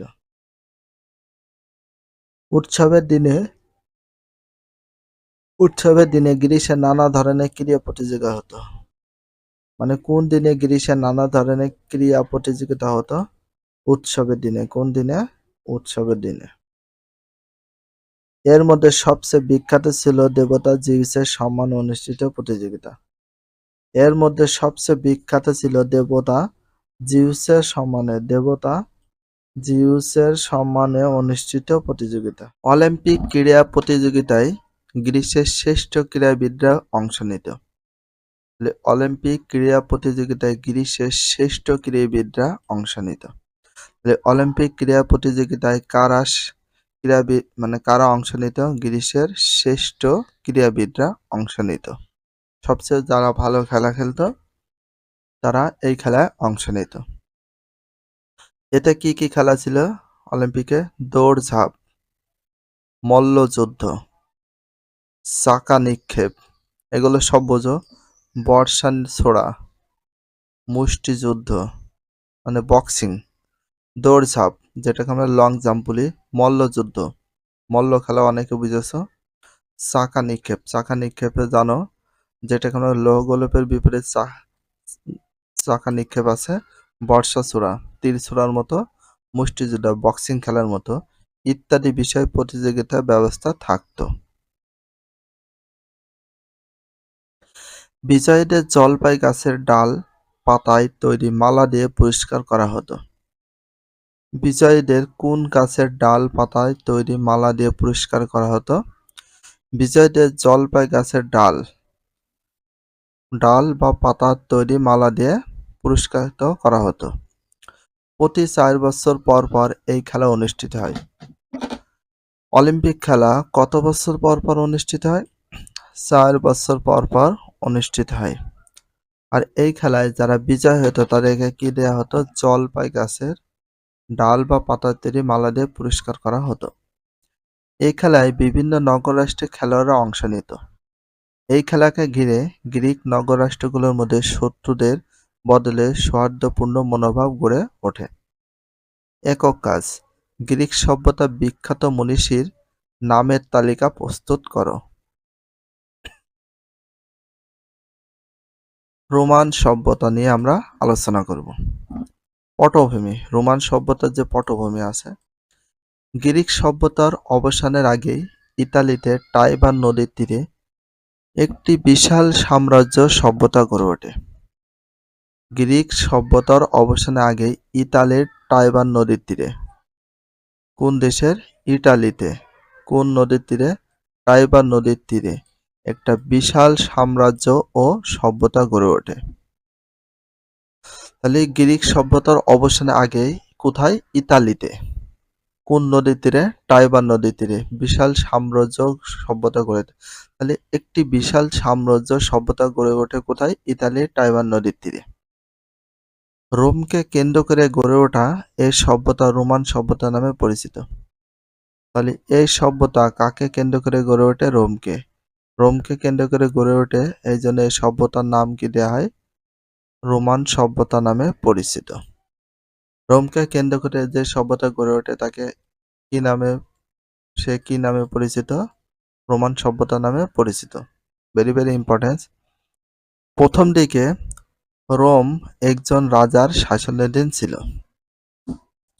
প্রথম দিকে যে রোম রয়েছে এই রোমটা একজন রাজার শাসনাধীন ছিল, মানে একটা রাজা শাসন করত। এই সময় একটি সভা ও সিনেট ছিল। যে সময় রাজা শাসন করত সেই সময় একটা সভাও ছিল বা একটা সিনেটও ছিল। রাজা স্বৈরাচারী হয়ে উঠলে তাকে ক্ষমতা থেকে সরিয়ে, রাজা এখন স্বৈরাচারী মানে অত্যাচার, নিপীড়ন, নির্যাতন ভালো করে সে রাজ্য পরিচালনা যখন না করে তখন তাকে ক্ষমতা থেকে সরিয়ে 570 খ্রিস্টাব্দে রোমে একটি প্রজাতন্ত্র প্রতিষ্ঠিত হয়। তো প্রজাতন্ত্র বলতে কি বোঝানো হয়েছে? এখানে তোমরা অনেকে জানো প্রজাতন্ত্র বলতে কি বোঝানো হয়েছে। যেমন আমরা গণতন্ত্র, তখন ছিল প্রজাতন্ত্র। তখন দেশের মানুষ, রোমে যত সাধারণ প্রজা বা জনগণ ছিল তারা সবাই মিলে ভোটের মাধ্যমে একটা রাজা নির্বাচন করত। তাহলে কত খ্রিস্টাব্দে রোমে একটি প্রজাতন্ত্র প্রতিষ্ঠিত হয়? 570 খ্রিস্টাব্দে। Very very importance. রোমে একটি প্রজাতন্ত্র প্রতিষ্ঠিত হয় কত সালে? 570 খ্রিস্টাব্দে। রোমান সভ্যতা প্রায় 600 বছর স্থায়ী ছিল। রোমান সভ্যতা কত বছর স্থায়ী ছিল? 600 বছর। রোমান সভ্যতা কত বছর স্থায়ী ছিল? 600 বছর। তাহলে রোমান সভ্যতা কত বছর স্থায়ী ছিল? 600 বছর। তাহলে কোন সভ্যতা প্রায় 600 বছর স্থায়ী ছিল? রোমান সভ্যতা। কোন সভ্যতা? রোমান সভ্যতা। Very very importance.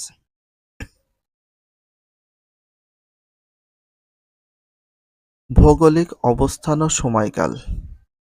ইতালির মাঝামাঝি পশ্চিম অংশে রোম নগর অবস্থিত। তাহলে ইতালির কোন অংশে রোম নগর অবস্থিত? পশ্চিম অংশে। পশ্চিমাংশে। তাহলে পশ্চিমাংশে রোম নগর অবস্থিত কোথার মাঝামাঝি? কোন দেশের মাঝামাঝি? ইতালির মাঝামাঝি। ইতালির মাঝামাঝি পশ্চিমাংশে কোন নগর অবস্থিত? রোম নগর অবস্থিত। Very very importance. ইতালির দক্ষিণে ভূমধ্যসাগর থেকে উত্তর দিকে আল্পস পর্বতমালা পর্যন্ত বিস্তৃত। তাহলে রোম নগর কোন পর্যন্ত বিস্তৃত? ইতালির দক্ষিণ ভূমধ্যসাগর থেকে উত্তর দিকে আল্পস পর্বতমালা পর্যন্ত বিস্তৃত। শুরু হয়েছে ভূমধ্যসাগর থেকে আর উত্তর দিকে আল্পস পর্বতমালা পর্যন্ত বিস্তৃত ছিলেন রোম নগরী। ইতালি ও যুগোস্লাভিয়ার মাঝখানে আড্রিয়াটিক সাগর। তাহলে ইতালি ও যুগোস্লাভিয়ার মাঝখানে কোন সাগর অবস্থিত? দেখো আড্রিয়াটিক সাগর। তাহলে আড্রিয়াটিক সাগর কোথায় অবস্থিত? ইতালি ও যুগোস্লাভিয়ার মাঝখানে। এটা ভেরি ভেরি ইম্পর্টেন্স, দেখে রাখবা। প্রশ্ন এমন হতে পারে, ইতালি ও যুগোস্লাভিয়ার মাঝখানে কোন সাগর অবস্থিত? আড্রিয়াটিক সাগর অবস্থিত। অথবা আড্রিয়াটিক সাগর কোথায় অবস্থিত? ইতালি ও যুগোস্লাভিয়ার মাঝখানে। আড্রিয়াটিক সাগর তীরে ইতালির উত্তর পূর্ব অংশ গড়ে উঠেছিল প্রাচীন সমুদ্র বন্দর এড্রিয়া। আড্রিয়াটিক সাগরের তীরে ইতালির উত্তর পূর্ব অংশে গড়ে উঠেছিল প্রাচীন সমুদ্র বন্দর। যে প্রাচীন সমুদ্র বন্দর গড়ে উঠেছিল তার নাম ছিল এড্রিয়া। তার নাম কি ছিল? এড্রিয়া। ইতালির পশ্চিমাংশ ভূমধ্যসাগর অবস্থিত। তাহলে ইতালির কোন অংশে ভূমধ্যসাগর অবস্থিত? পশ্চিমাংশে। পশ্চিমাংশে ভূমধ্যসাগর অবস্থিত কোথায়? ইতালির। এটা ভেরি ভেরি ইম্পর্টেন্স। এখানে অনেকগুলো কোশ্চেন আছে, এই জন্য বেশি ভালো করে পড়তে হবে। সাগরের এই অংশকে প্রাচীনকালে বলা হতো এটুস্কান সাগর। সাগরের এই অংশকে প্রাচীনকালে কি বলা হতো? এটুস্কান সাগর। কি বলা হতো? এটুস্কান সাগর। কৃষি বিকাশের সুযোগ ছিল বলে প্রাচীন রোম ছিল কৃষি নির্ভর দেশ। তাহলে কৃষি বিকাশের সুযোগ ছিল বলে প্রাচীন রোম ছিল কৃষি নির্ভর দেশ। তাহলে প্রাচীন রোম কি নির্ভর দেশ ছিল? কৃষি নির্ভর দেশ। এটা ভেরি ভেরি ইম্পর্টেন্স, দেখে রাখবা। প্রশ্ন হচ্ছে প্রাচীন রোম কিসের উপর নির্ভর ছিল? কৃষির উপর নির্ভর ছিল, কৃষি নির্ভর। ফলে রোমের আদি অধিবাসীদের সঙ্গে অনুপ্রবেশকারীদের সংঘর্ষ সাধারণ বিষয় ছিল। কি ছিল? সাধারণ বিষয় ছিল। যে কারণে এইসব সংঘাত, সংঘর্ষ মানে মারামারি ঝগড়া মধ্য দিয়ে রোমানরা যোদ্ধা জাতিতে পরিণত হতে থাকে। রোমান ইতিহাস পর্যালোচনা করলে দেখা যায় নানা উত্থান পতন ঘাত প্রতিঘাতের মধ্যে দিয়ে ৭৫৩ খ্রিস্টপূর্বাব্দে রোম নগরী প্রতিষ্ঠিত হয়। তাহলে রোমান ইতিহাস পর্যালোচনা করলে দেখা যায় নানা উত্থান পতন, উত্থান মানে যুদ্ধে জয় হওয়া আবার পতন হওয়া, ঘাত প্রতিঘাতের মধ্যে দিয়ে কত খ্রিস্টাব্দে রোম নগরী প্রতিষ্ঠিত? ৭৫৩ খ্রিস্টাব্দে। এটা ভেরি ভেরি ইম্পর্টেন্স। রোম নগরী প্রতিষ্ঠিত হয় কত খ্রিস্টাব্দে? ৭৫৩ খ্রিস্টাব্দে। রোম নগরী প্রতিষ্ঠিত হয় কত খ্রিস্টাব্দে? ৭৫৩ খ্রিস্টপূর্বাব্দে। তাহলে রোম নগরী প্রতিষ্ঠিত কত খ্রিস্টাব্দে? ৭৫৩ খ্রিস্টপূর্বাব্দে। এবং ৪৭৬ খ্রিস্টাব্দে জার্মান যোদ্ধা জাতিগুলোর হাতে রোমান সাম্রাজ্য অবসান ঘটে। তাহলে কত খ্রিস্টাব্দে জার্মান যোদ্ধা জাতিগুলোর হাতে রোমান সাম্রাজ্য অবসান ঘটে? ৪৭৬ খ্রিস্টপূর্বাব্দে। রোমান, এটা হচ্ছে জার্মানদের হাতে অবসান ঘটে রোমান সাম্রাজ্য। তাহলে কাদের হাতে রোমান সাম্রাজ্য পতন ঘটে? জার্মান যোদ্ধাদের হাতে। কত খ্রিস্টাব্দে? ৪৭৬ খ্রিস্টপূর্বাব্দে।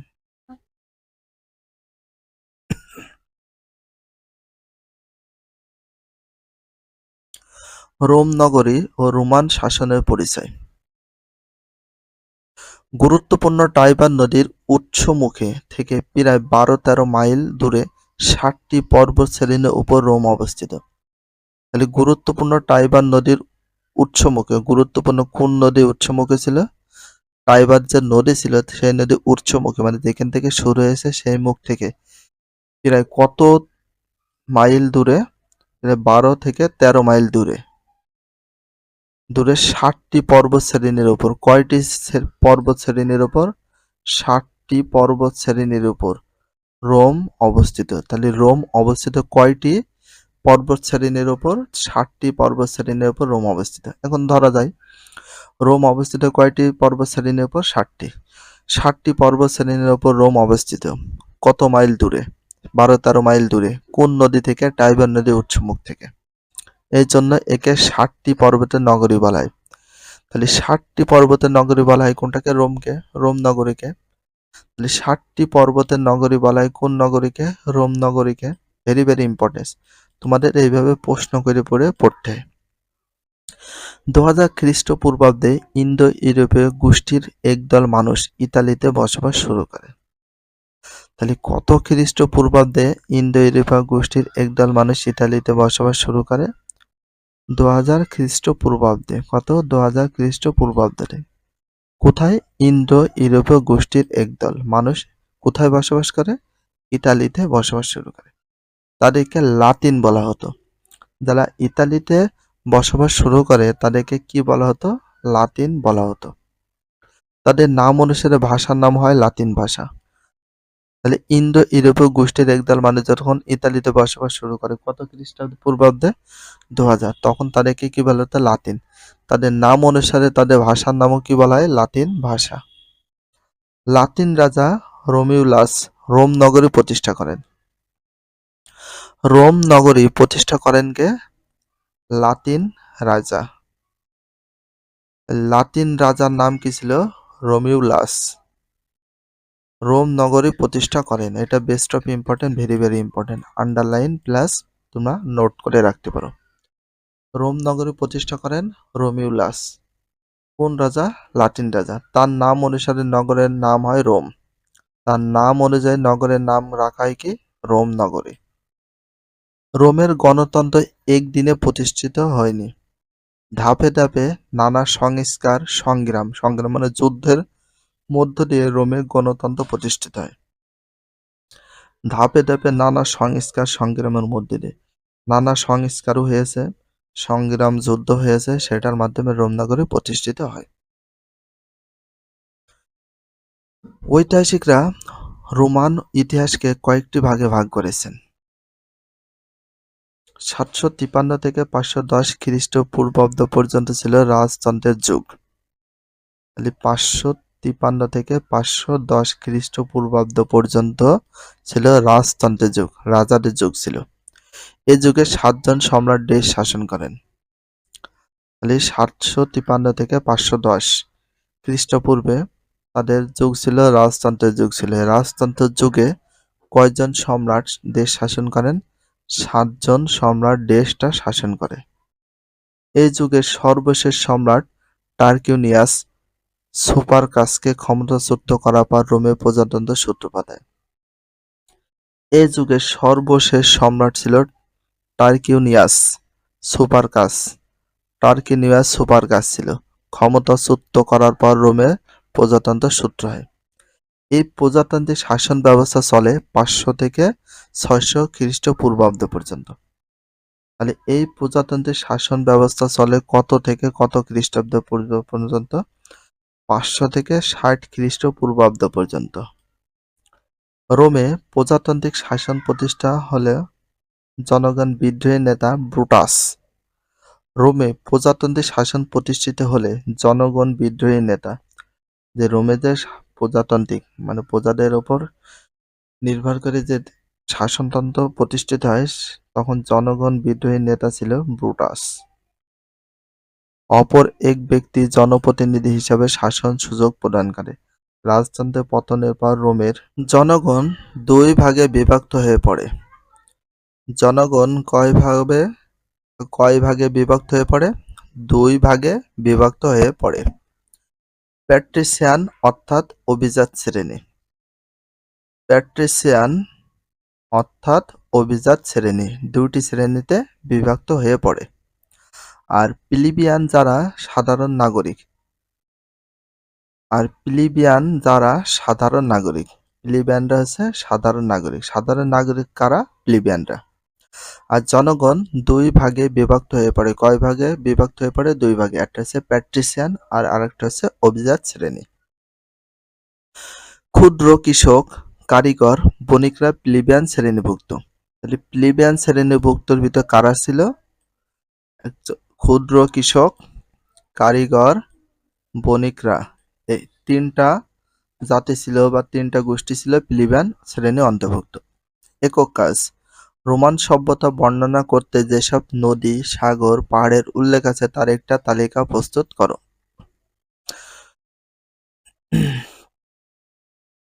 বাট এই একক কাজ নিয়ে তোমাদের কোনো মাথা ব্যথা করার কোনো প্রয়োজন নেই। বাট যেহেতু তোমাদের এমসিকিউ, সিকিউ এবং শর্ট কোশ্চেন আসবে, সেই জন্য রিডিং পড়াটা অত্যন্ত জরুরি। প্রতিটা লাইন বুঝে পড়তে হবে। যেগুলো important question underline, best of ইম্পর্টেন্টগুলো ইন্ডিকেট করে রাখতে হবে এবং তার সাথে যেগুলো বেস্ট অফ ইম্পর্টেন্ট সেগুলো বারবার বলে নোট ডাউন করো। যে কোনো সাবজেক্ট পড়ো না কেন নোট ডাউন করাটা উচিত, ভালো স্টুডেন্টদের গুড হ্যাবিট। বাট প্রতিটা প্রশ্ন বা প্রতিটা লাইনের ভিতরে যে কটা প্রশ্ন ঘুরে ফিরে প্রশ্ন করতে হবে, ঘুরে ফিরে উত্তর দিতে হবে। এই কথাটা অলওয়েজ টাইম বলি। প্রজাতন্ত্রের প্রথম 200 বছর ছিল প্যাট্রিসিয়ান। প্রজাতন্ত্রের প্রথম কত বছর ছিল প্যাট্রিসিয়ান? 200 বছর ছিল প্যাট্রিসিয়ান। এখন প্রশ্ন, প্রজাতন্ত্রের প্রথম কত বছর ছিল প্যাট্রিসিয়ান? 200 বছর। 200 বছর ছিল প্যাট্রিসিয়ান প্রজাতন্ত্ররা। প্লিবিয়ানদের মধ্যে সংঘাতের ইতিহাস। প্যাট্রিসিয়ান ও প্লিবিয়ানদের মধ্যে সংঘাতের ইতিহাস ছিল কত বছর? 200 বছর। প্রজাতন্ত্রের প্রথম কত বছর ছিল প্যাট্রিসিয়ান ও প্লিবিয়ানদের মধ্যে সংঘাতের ইতিহাস? 200 বছর। এটা ভেরি ভেরি ইম্পর্টেন্ট, দেখে রাখো। সমাজে প্লিবিয়ানরা বঞ্চিত শ্রেণী ছিল। তাহলে সমাজে কারা বঞ্চিত শ্রেণী ছিল? প্লিবিয়ানরা। কারা? প্লিবিয়ানরা। অধিকার বঞ্চিত প্লিবিয়ানরা ক্রমাগত সংগ্রাম করতে থাকে। তাহলে অধিকার বঞ্চিত প্লিবিয়ানরা ক্রমাগত কি করতে থাকে? সংগ্রাম করতে থাকে। প্লিবিয়ানদের দাবির মুখে রোমান আইন সংকলিত হতে থাকে। তাহলে কাদের দাবির মুখে? রোমান আইন সংকলিত হতে থাকে প্লিবিয়ানদের দাবির মুখে। কাদের দাবির মুখে? প্লিবিয়ানদের দাবির মুখে। ৪৫০ খ্রিস্টপূর্বাব্দ প্লিবিয়ানরা ব্রোঞ্জ পাতে ১২টি আইন লিখিতভাবে প্রণয়ন করে।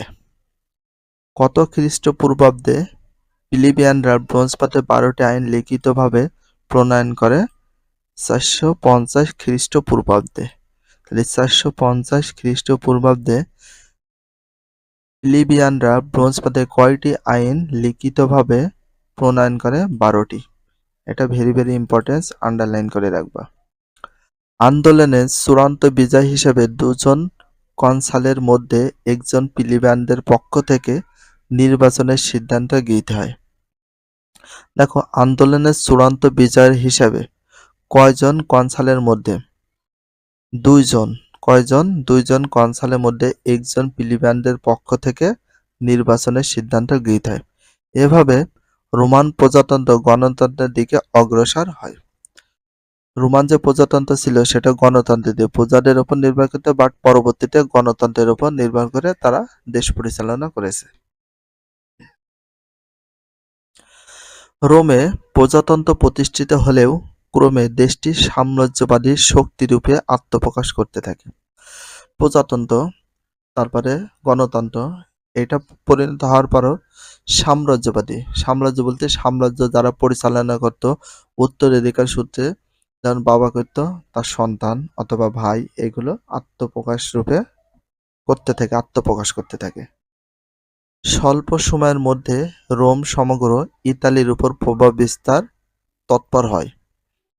১৪৬ থেকে ৪৬ খ্রিস্টপূর্বাব্দ পর্যন্ত রোমান সভ্যতার অন্তর্যুগ ছিল। তাহলে কত থেকে কত খ্রিস্টপূর্বাব্দ পর্যন্ত রোমান সভ্যতা অন্ধকার যুগ ছিল?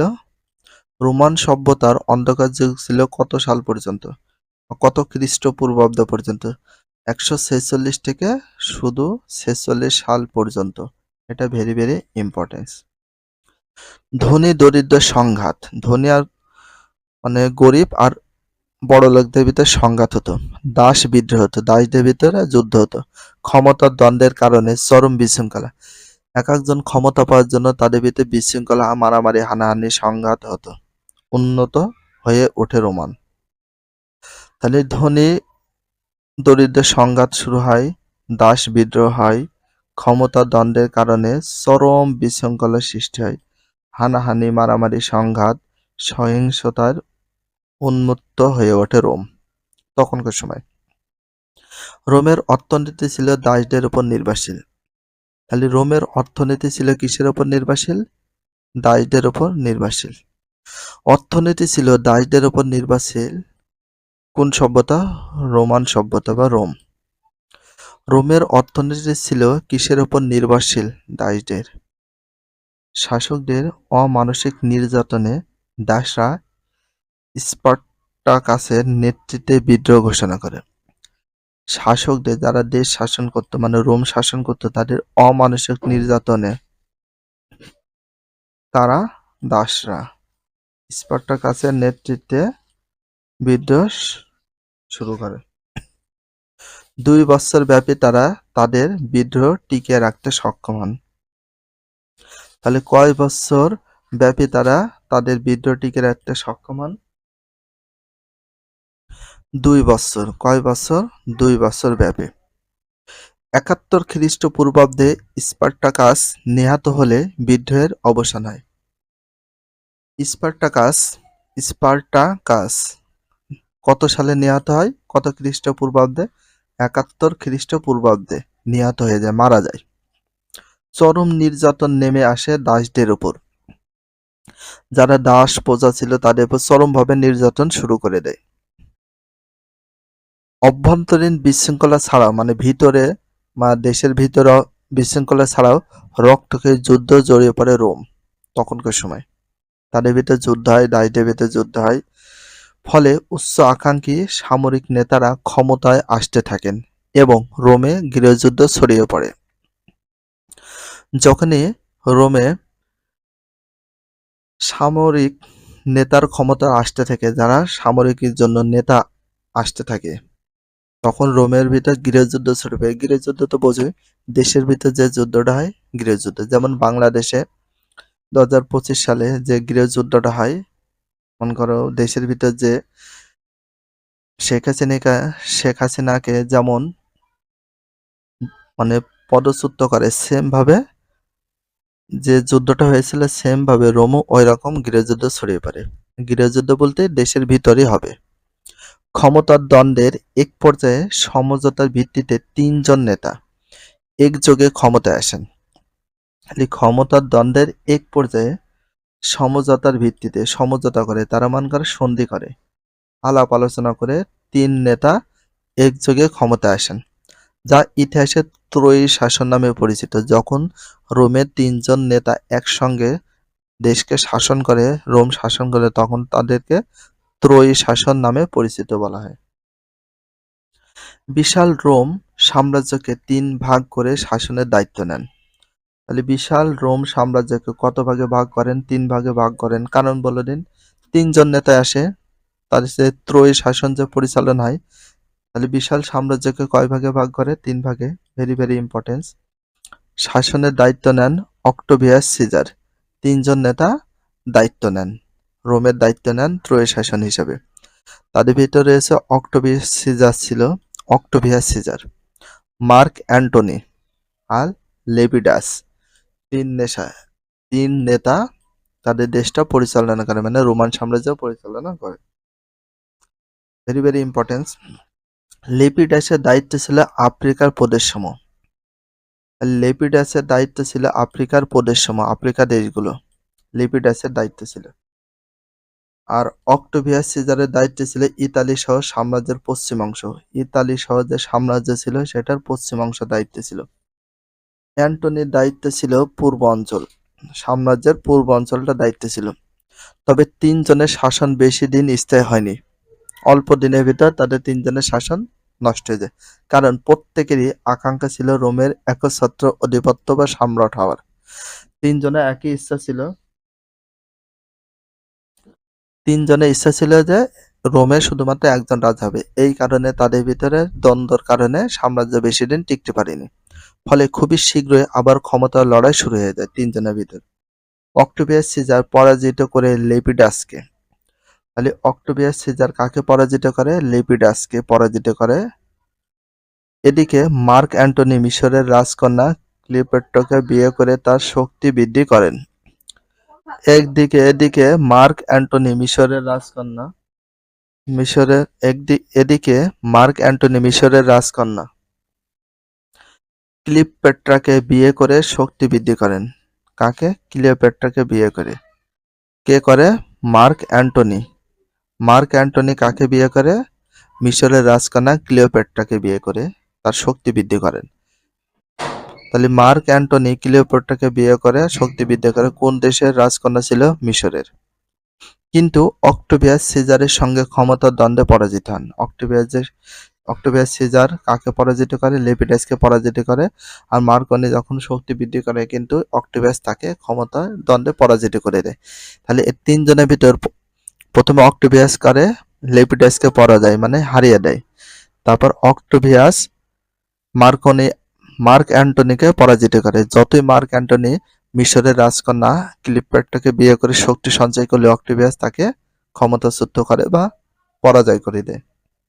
ক্ষমতা দখল করে অক্টোভিয়াস সিজার অগাস্টাস সিজার নাম ধারণ করে সিংহাসন আরোহণ করেন। তাহলে অক্টোভিয়াস সিজার পরাজিত করে লেপিডাসকে, করে মার্ক অ্যান্টনিকে পরাজয় করে। তখন পরাজয় করার পরে ক্ষমতা দখল করে অক্টোভিয়াস অগাস্টাস সিজার নাম ধারণ করে সিংহাসনে বসেন। অক্টোভিয়াস সিজার এখন হয়ে গেছে অগাস্টাস সিজার। ইতিহাসে তিনি এই নামেই বেশি পরিচিত। তাহলে ইতিহাসে রোমান সাম্রাজ্যের ইতিহাসে সবচেয়ে বেশি পরিচিত অগাস্টাস সিজার নামে পরিচিত অক্টোভিয়াস সিজার। 14 খ্রিস্টাব্দে অগাস্টাস সিজারের মৃত্যু হয়। তাহলে কত খ্রিস্টাব্দে অগাস্টাস সিজারের মৃত্যু হয়? 14 খ্রিস্টাব্দে। এটা ভেরি ভেরি ইম্পর্টেন্স। তো এখানে কাহিনীটা বুঝতে পারলে বুঝে বুঝে পড়াটাই বেস্ট। তার সময় সবচেয়ে উল্লেখযোগ্য ঘটনা যীশু খ্রিস্টের জন্ম। তার সময় সবচেয়ে উল্লেখযোগ্য ঘটনা হচ্ছে যীশু খ্রিস্টের জন্ম, যিশুর, যেটাকে ঈশা নবী বলা হয়। তো যীশু খ্রিস্টের জন্ম হয় 14 খ্রিস্টাব্দে অগাস্টাস সিজারের মৃত্যুর পর। অগাস্টাস সিজারের মৃত্যুর পর রোমে আবার বিশৃঙ্খলা দেখা দেয়, আবার যুদ্ধ, মারামারি, হানাহানি শুরু হয়ে যায়। বিদেশি আক্রমণ, বিশেষ করে জার্মান বর্বর গোত্রগুলোর আক্রমণ তীব্র হতে থাকে। জার্মানরা রোমানদের বেশি তীব্রভাবে আক্রমণ করে, যুদ্ধ করে। তাছাড়া অভ্যন্তরীণ ক্ষমতার কোন্দলের কারণেও যুদ্ধ হয়। অভ্যন্তরীণ মানে রোমের ভিতরেও তাদের কোন্দল, রাগ, এই কারণে শক্তি ক্ষয় হয়ে যেতে থাকে। রোমের শেষ সম্রাট রোমিলাস অগাস্টুলাস জার্মান বর্বর গোত্রের তীব্র আক্রমণ প্রতিহত করতে ব্যর্থ হলে রোমের শেষ সম্রাট ছিল রোমিলাস অগাস্টুলাস। রোমের সর্বশেষ বা শেষ সম্রাট রোমিলাস অগাস্টুলাস জার্মানদের গোত্রের তীব্র আক্রমণের প্রতিহত করতে ব্যর্থ হলে 476 খ্রিস্টাব্দে রোমান সাম্রাজ্য অবসান ঘটে। তার মানে রোমান সাম্রাজ্য অবসান ঘটে কত খ্রিস্টাব্দে? 476 খ্রিস্টাব্দে। আর রোমের সর্বশেষ সম্রাট ছিল রোমিলাস অগাস্টুলাস। ইতিমধ্যে খ্রিস্ট ধর্মের অগ্রযাত্রা শুরু হয় তখন সময়, এবং জার্মানদের উত্থান ঘটে, জার্মানদের তখন বিজয় হয়। সভ্যতায় রোমের অবদান। রোম শিল্প, সাহিত্য, দর্শন, স্থাপত্য সর্বক্ষেত্রে গ্রিকদের দ্বারা প্রভাবিত ছিল। রোম শিল্প, সাহিত্য, দর্শন, স্থাপত্য ক্ষেত্রে সর্বক্ষেত্রে কাদের দ্বারা প্রভাবিত ছিল? গ্রিকদের দ্বারা প্রভাবিত ছিল। তারা এইসব বিষয় গ্রিকদের অনুসরণ ও অনুকরণ করেছে। তবে সামরিক সংগঠন, শাসন পরিচালনা, আইন ও প্রকৌশলবিদ্যায় তারা গ্রিক ও অন্যান্য জাতির উপর শ্রেষ্ঠত্ব অর্জন করতে সক্ষম হয়েছিল। এক্ষেত্রে আধুনিক বিশ্ব রোমানদের কাছে ব্যাপক ঋণী। আধুনিক বিশ্ব রোমানদের কাছে তাহলে এর জন্য বা এক্ষেত্রে আধুনিক বিশ্ব কাদের কাছে ব্যাপক ঋণী? রোমানদের কাছে ব্যাপক ঋণী ছিল। শিক্ষা, সাহিত্য, লিখন পদ্ধতি। এ সময় শিক্ষা বলতে বোঝাতো খেলাধুলা, বীরদের স্মৃতিকথা বর্ণনা করা। তাহলে এই সময় মানে রোমানদের সময় শিক্ষা বলতে বোঝায় খেলাধুলার বীরদের স্মৃতিকথা বর্ণনা করা। যুদ্ধ বিগ্রহের মধ্যে দিয়ে রোমের যাত্রা শুরু হয়েছিল। কিসের মধ্যে দিয়ে রোমের যাত্রা শুরু হয়েছিল? যুদ্ধ বিগ্রহের মধ্যে দিয়ে রোমের যাত্রা শুরু হয়েছিল। যুদ্ধ বিগ্রহের মধ্য দিয়ে কাদের যাত্রা শুরু হয়েছিল? রোমের যাত্রা শুরু হয়েছিল। সুতরাং তাদের সবকিছুই ছিল যুদ্ধকে কেন্দ্র করে। তারপরও উচ্চ শ্রেণীভুক্ত রোমানদের গ্রিক ভাষা ছিল একটি ফ্যাশন। কি ভাষা ছিল? ফ্যাশন। রোমানদের গ্রিক ভাষাটাই ছিল ফ্যাশন। ফলে এদের অনেকেই গ্রিক সাহিত্যকে লাতিন ভাষায় অনুবাদ করার দক্ষতা অর্জন করে। গ্রিক সাহিত্যকে কোন ভাষা অনুবাদ করার সক্ষমতা অর্জন করেন বা দক্ষতা? লাতিন ভাষা, রোমের ভাষা। রোমের অভিজাত যুবকরা গ্রীসের বিভিন্ন বিখ্যাত বিদ্যাপীঠ শিক্ষালাভ করতে যেত। রোমের যারা অভিজাত ছিল, অনেক ধনী ব্যক্তিরা যারা ছিল বা বড়লোক ছিল, ধনী ব্যক্তি ছিল, তারা কি করত? রোমের বিদ্যাপীঠে শিক্ষালাভ করতে যেত। দলীয় কাজ। রোমের ত্রয়ী শাসন আমলে কে কোন শাসনের শাসক ছিলেন তা ছকে উল্লেখ করো। শাসকের নাম। তো আমরা 3টি শাসকের নাম জেনেছি। তো 3টি শাসকের ভিতর কে কোন শাসক শাসিত অঞ্চল সমূহ ছিল সেগুলো আমরা একটু উল্লেখ করে দেখে দিই। তো রোম ত্রয়ী শাসন আমলে কে কোন অঞ্চলের শাসক ছিলেন তা ছকে উল্লেখ করা হয়েছে। শাসকের নামটা উল্লেখ করে অক্টেভিয়াস সিজার। তো হ্যান্ডরাইটিং খুব একটা বেশি ভালো না, কারণ মাউস দিয়ে টাইপ করতে আমার খুব একটা ভালো হয় না। তো দেখো, শাসকের নাম অক্টেভিয়াস সিজার শাসিত অঞ্চল ছিল আফ্রিকার প্রদেশ সমূহগুলো তার শাসনের অধীনে ছিল। মার্ক অ্যান্টনি মার্ক অ্যান্টনি ছিল পূর্বাঞ্চলটা সম্পূর্ণ তার শাসনাধীন ছিল, মানে ইতালির সাম্রাজ্যের যে পূর্বাঞ্চল ছিল সেটা। আর 3 নম্বর ছিল লেপিডাসের মানে শাসন করত কোন কোন অঞ্চল? ইতালি সাম্রাজ্যের পশ্চিমাংশ, ইতালি সহ সাম্রাজ্যের যে পশ্চিমাংশ ছিল সেই অঞ্চলগুলো সে শাসন করত। তো এখানে দেখো সে যুগে সাহিত্যে অবদানের জন্য প্লুটাস ও টেরেন্সের বিশেষ উল্লেখযোগ্য। সে যুগে সাহিত্য অবদানের জন্য প্লুটাস এবং টেরেন্সর বিশেষভাবে উল্লেখযোগ্য ছিল। সে যুগে সাহিত্যে অবদানের জন্য প্লুটাস ছিল এবং টেরেন্সর। এরা দুজনেই মিলনাত্মক নাটক রচনার ক্ষেত্রে কৃতিত্ব অর্জন করেছিল। তাহলে কারা দুইজন? প্লুটাস ও টেরেন্সর। এরা দুজনে মিলনাত্মক নাটক রচনার ক্ষেত্রে কৃতিত্ব অর্জন করেছিল। সাহিত্য ক্ষেত্রে সবচেয়ে উন্নতি দেখা যায় অগাস্টাস সিজারের সময়। তো অক্টোভিয়াস সিজারের আরেক নাম হচ্ছে অগাস্টাস সিজার। তাহলে দেখো সাহিত্যের ক্ষেত্রে সবচেয়ে উন্নতি দেখা যায় অগাস্টাস সিজারের সময় সবচেয়ে উন্নতি দেখা যায়। সাহিত্য ক্ষেত্রে সবচেয়ে উন্নতি দেখা যায় অগাস্টাস সিজারের সময়। ভেরি ভেরি ইম্পর্টেন্ট, দেখে রাখতে পারো। এ যুগের কবি হোরাস, ভার্জিল যথেষ্ট খ্যাতি অর্জন করেছিল। অগাস্টাস সিজারের সময় কবি হোরাস ছিল এবং ভার্জিল যথেষ্ট খ্যাতি অর্জন করেছিল। ভার্জিলের মহাকাব্য ইনিড বহু ভাষায় অনুবাদ করা হয়েছে। ভার্জিলের মহাকাব্য ছিল ইনিড। তাহলে ভার্জিলের মহাকাব্য নাম কি ছিল? ইলিড। তাহলে ইনিড কার মহাকাব্য নাম ছিল? ভেরি ভেরি ইম্পর্টেন্স, ভার্জিলের মহাকাব্য বহু ভাষায় অনুবাদ করেছিল। ইনিড বহু ভাষায় অনুবাদ করেছিল, কবিতাটা কার ছিল? ভার্জিলের। এটা কিসের নাম? মহাকাব্যের নাম। ওভিড ও লিভি এ যুগের খ্যাতনামা কবি। ওভিড আর তার সাথে লিভি এ যুগের খ্যাতনামা কবি। লিভি ইতিহাসবিদ হিসাবে বিখ্যাত ছিলেন। তাহলে ইতিহাসবিদ হিসাবে বিখ্যাত ছিলেন কে?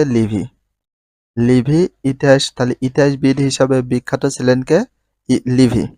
বিখ্যাত ঐতিহাসিক ট্যাসিটাস এ যুগে জন্মগ্রহণ করেছিলেন। বিখ্যাত ঐতিহাসিক বা ইতিহাসবিদ কোন যুগে জন্মগ্রহণ করেছিল?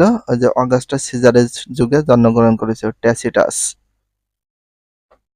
তারা অনেক বিখ্যাত ছিল। স্থাপত্য, ভাস্কর্য বিজ্ঞান বিষয় নিয়ে আলোচনা করা হয়েছে। দেখো, রোমান স্থাপত্যের অন্যতম বৈশিষ্ট্য ছিল এর বিশালতা। সম্রাট হার্ডিয়ানের তৈরি ধর্মমন্দির প্যান্থিয়ন রোমানের স্থাপত্যের এক অসাধারণ নিদর্শন। সম্রাট হার্ডিয়ানের তৈরি ধর্মমন্দির প্যান্থিয়ন। তাহলে সম্রাট হার্ডিয়ানের তৈরি ধর্মমন্দিরের নাম হচ্ছে প্যান্থিয়ন। প্যান্থন কিসের নাম? ধর্মমন্দিরের নাম। ধর্মমন্দির প্যান্থিয়ন কে তৈরি করে? সম্রাট হার্ডিয়ান। রোমানদের স্থাপত্য এক বিশাল অসাধারণ নিদর্শন ছিল। কোনটা? প্যান্থিয়ন মন্দির। প্যান্থিয়ন মন্দির কি ছিল? ধর্মমন্দির। কে তৈরি করে? হার্ডিয়ান। দেখো অসাধারণ ছিল। ৮০ খ্রিস্টাব্দে রোমান সম্রাট টিটাস। তাহলে কত খ্রিস্টাব্দে? রোমান সম্রাট টিটাস। কত খ্রিস্টাব্দে? ৮০ খ্রিস্টাব্দে। কোন সম্রাট? টিটাস। কোন দেশের সম্রাট? রোমান সম্রাট কর্তৃত্ব নির্মিত কলোসিয়াম নাট্যশালা নির্মিত হয়। কলোসিয়াম নাট্যশালা নির্মিত করেন কে? টিটাস। কোন সম্রাট করে? রোমান সম্রাট। কত খ্রিস্টাব্দে? ৮০ খ্রিস্টাব্দে। Very very important, best of important, এগুলো আন্ডারলাইন করে রাখো। যেখানে একসঙ্গে ৫,৬০০ দর্শক বসতে পারত। তাহলে কোন নাট্যশালায় একসঙ্গে ৫,৬০০ জন একসঙ্গে বসতে পারত? সেটার নাম হচ্ছে কলোসিয়াম নাট্যশালা। কয়জন বসতে পারত? ৫,৬০০ জন। এই নাট্যশালায় কে নির্মাণ করে? টিটাস। কোন সম্রাট? রোমান সম্রাট। কত খ্রিস্টাব্দে? ৮০ খ্রিস্টাব্দে। Very very important. স্থাপত্যকলার পাশাপাশি রোমান ভাস্কর্যের উৎকর্ষ সাধিত হয়েছিল। রোমান ভাস্করগণ দেবদেবী, সম্রাট, দৈত্য, পুরাণের বিভিন্ন চরিত্রের মূর্তি তৈরি করতেন মার্বেল পাথরে। এখানে রোমান ভাস্করগণ কি কি দেবদেবীর, তারপর সম্রাটের, তারপর দৈত্য, তারপর পুরাণের বিভিন্ন চরিত্রের মূর্তি তৈরি করতেন কি দিয়ে? মার্বেল পাথর দিয়ে। কি পাথর দিয়ে? মার্বেল পাথর দিয়ে। বিজ্ঞানীদের মধ্যে কেউ কেউ গুরুত্বপূর্ণ অবদান রাখতে সক্ষম হন। তাদের মধ্যে প্লিনি বিজ্ঞান সম্পর্কে বিশ্বকোষ প্রণয়ন করেন। বিজ্ঞান সম্পর্কে বিশ্বকোষ প্রণয়ন করেন কে? প্লিনি। বিজ্ঞান সম্পর্কে বিশ্বকোষ প্রণয়ন করেন কে? প্লিনি। Very very importance. এতে প্রায় 500 বিজ্ঞানীর গবেষণা কর্ম স্থান পেয়েছে। তাহলে বিজ্ঞান সম্পর্কে বিশ্বকোষ প্রণয়ন করেন কে? প্লিনি। এতে প্রায় কয়শো জন বিজ্ঞানীর গবেষণা কর্মস্থান পেয়েছে? 500 বিজ্ঞানীর, 500 জন বিজ্ঞানীর। ভেরি ভেরি ইম্পর্টেন্ট, দেখে রাখো। তাছাড়া চিকিৎসা বিজ্ঞানে রোমানদের অবদান ছিল। বিজ্ঞানী সেলসাস চিকিৎসা বিজ্ঞানের উপর বই লেখেন। তাহলে চিকিৎসা বিজ্ঞানের উপর বই লেখেন কে? সেলসাস। কোন বিজ্ঞানী চিকিৎসা বিজ্ঞানের উপর বই লিখতেন রোমান সাম্রাজ্যের সময়? সেলসাস।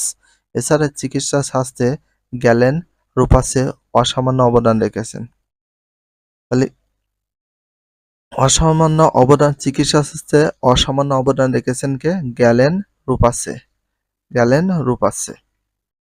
ভিডিওটি এখানে শেষ করছি। যদি ভিডিওটি ভালো লাগে চ্যানেলে সাবস্ক্রাইব করতে হলে ফলো করে দিও, তার সাথে একটা লাইক এবং একটা কমেন্ট করে দাও। নেক্সট ভিডিও পাওয়ার জন্য অবশ্যই বেল আইকনটা অল করে রাখো, যাতে নিউ ভিডিও আপলোডের সাথে সাথে সর্বপ্রথম তোমাদের কাছে নোটিফিকেশনটা পৌঁছে যায়। If you love this video please subscribe my channel, like comment share, hit the bell icon for getting next video. So everyone take care, love you, আল্লাহ হাফেজ, বাই বাই।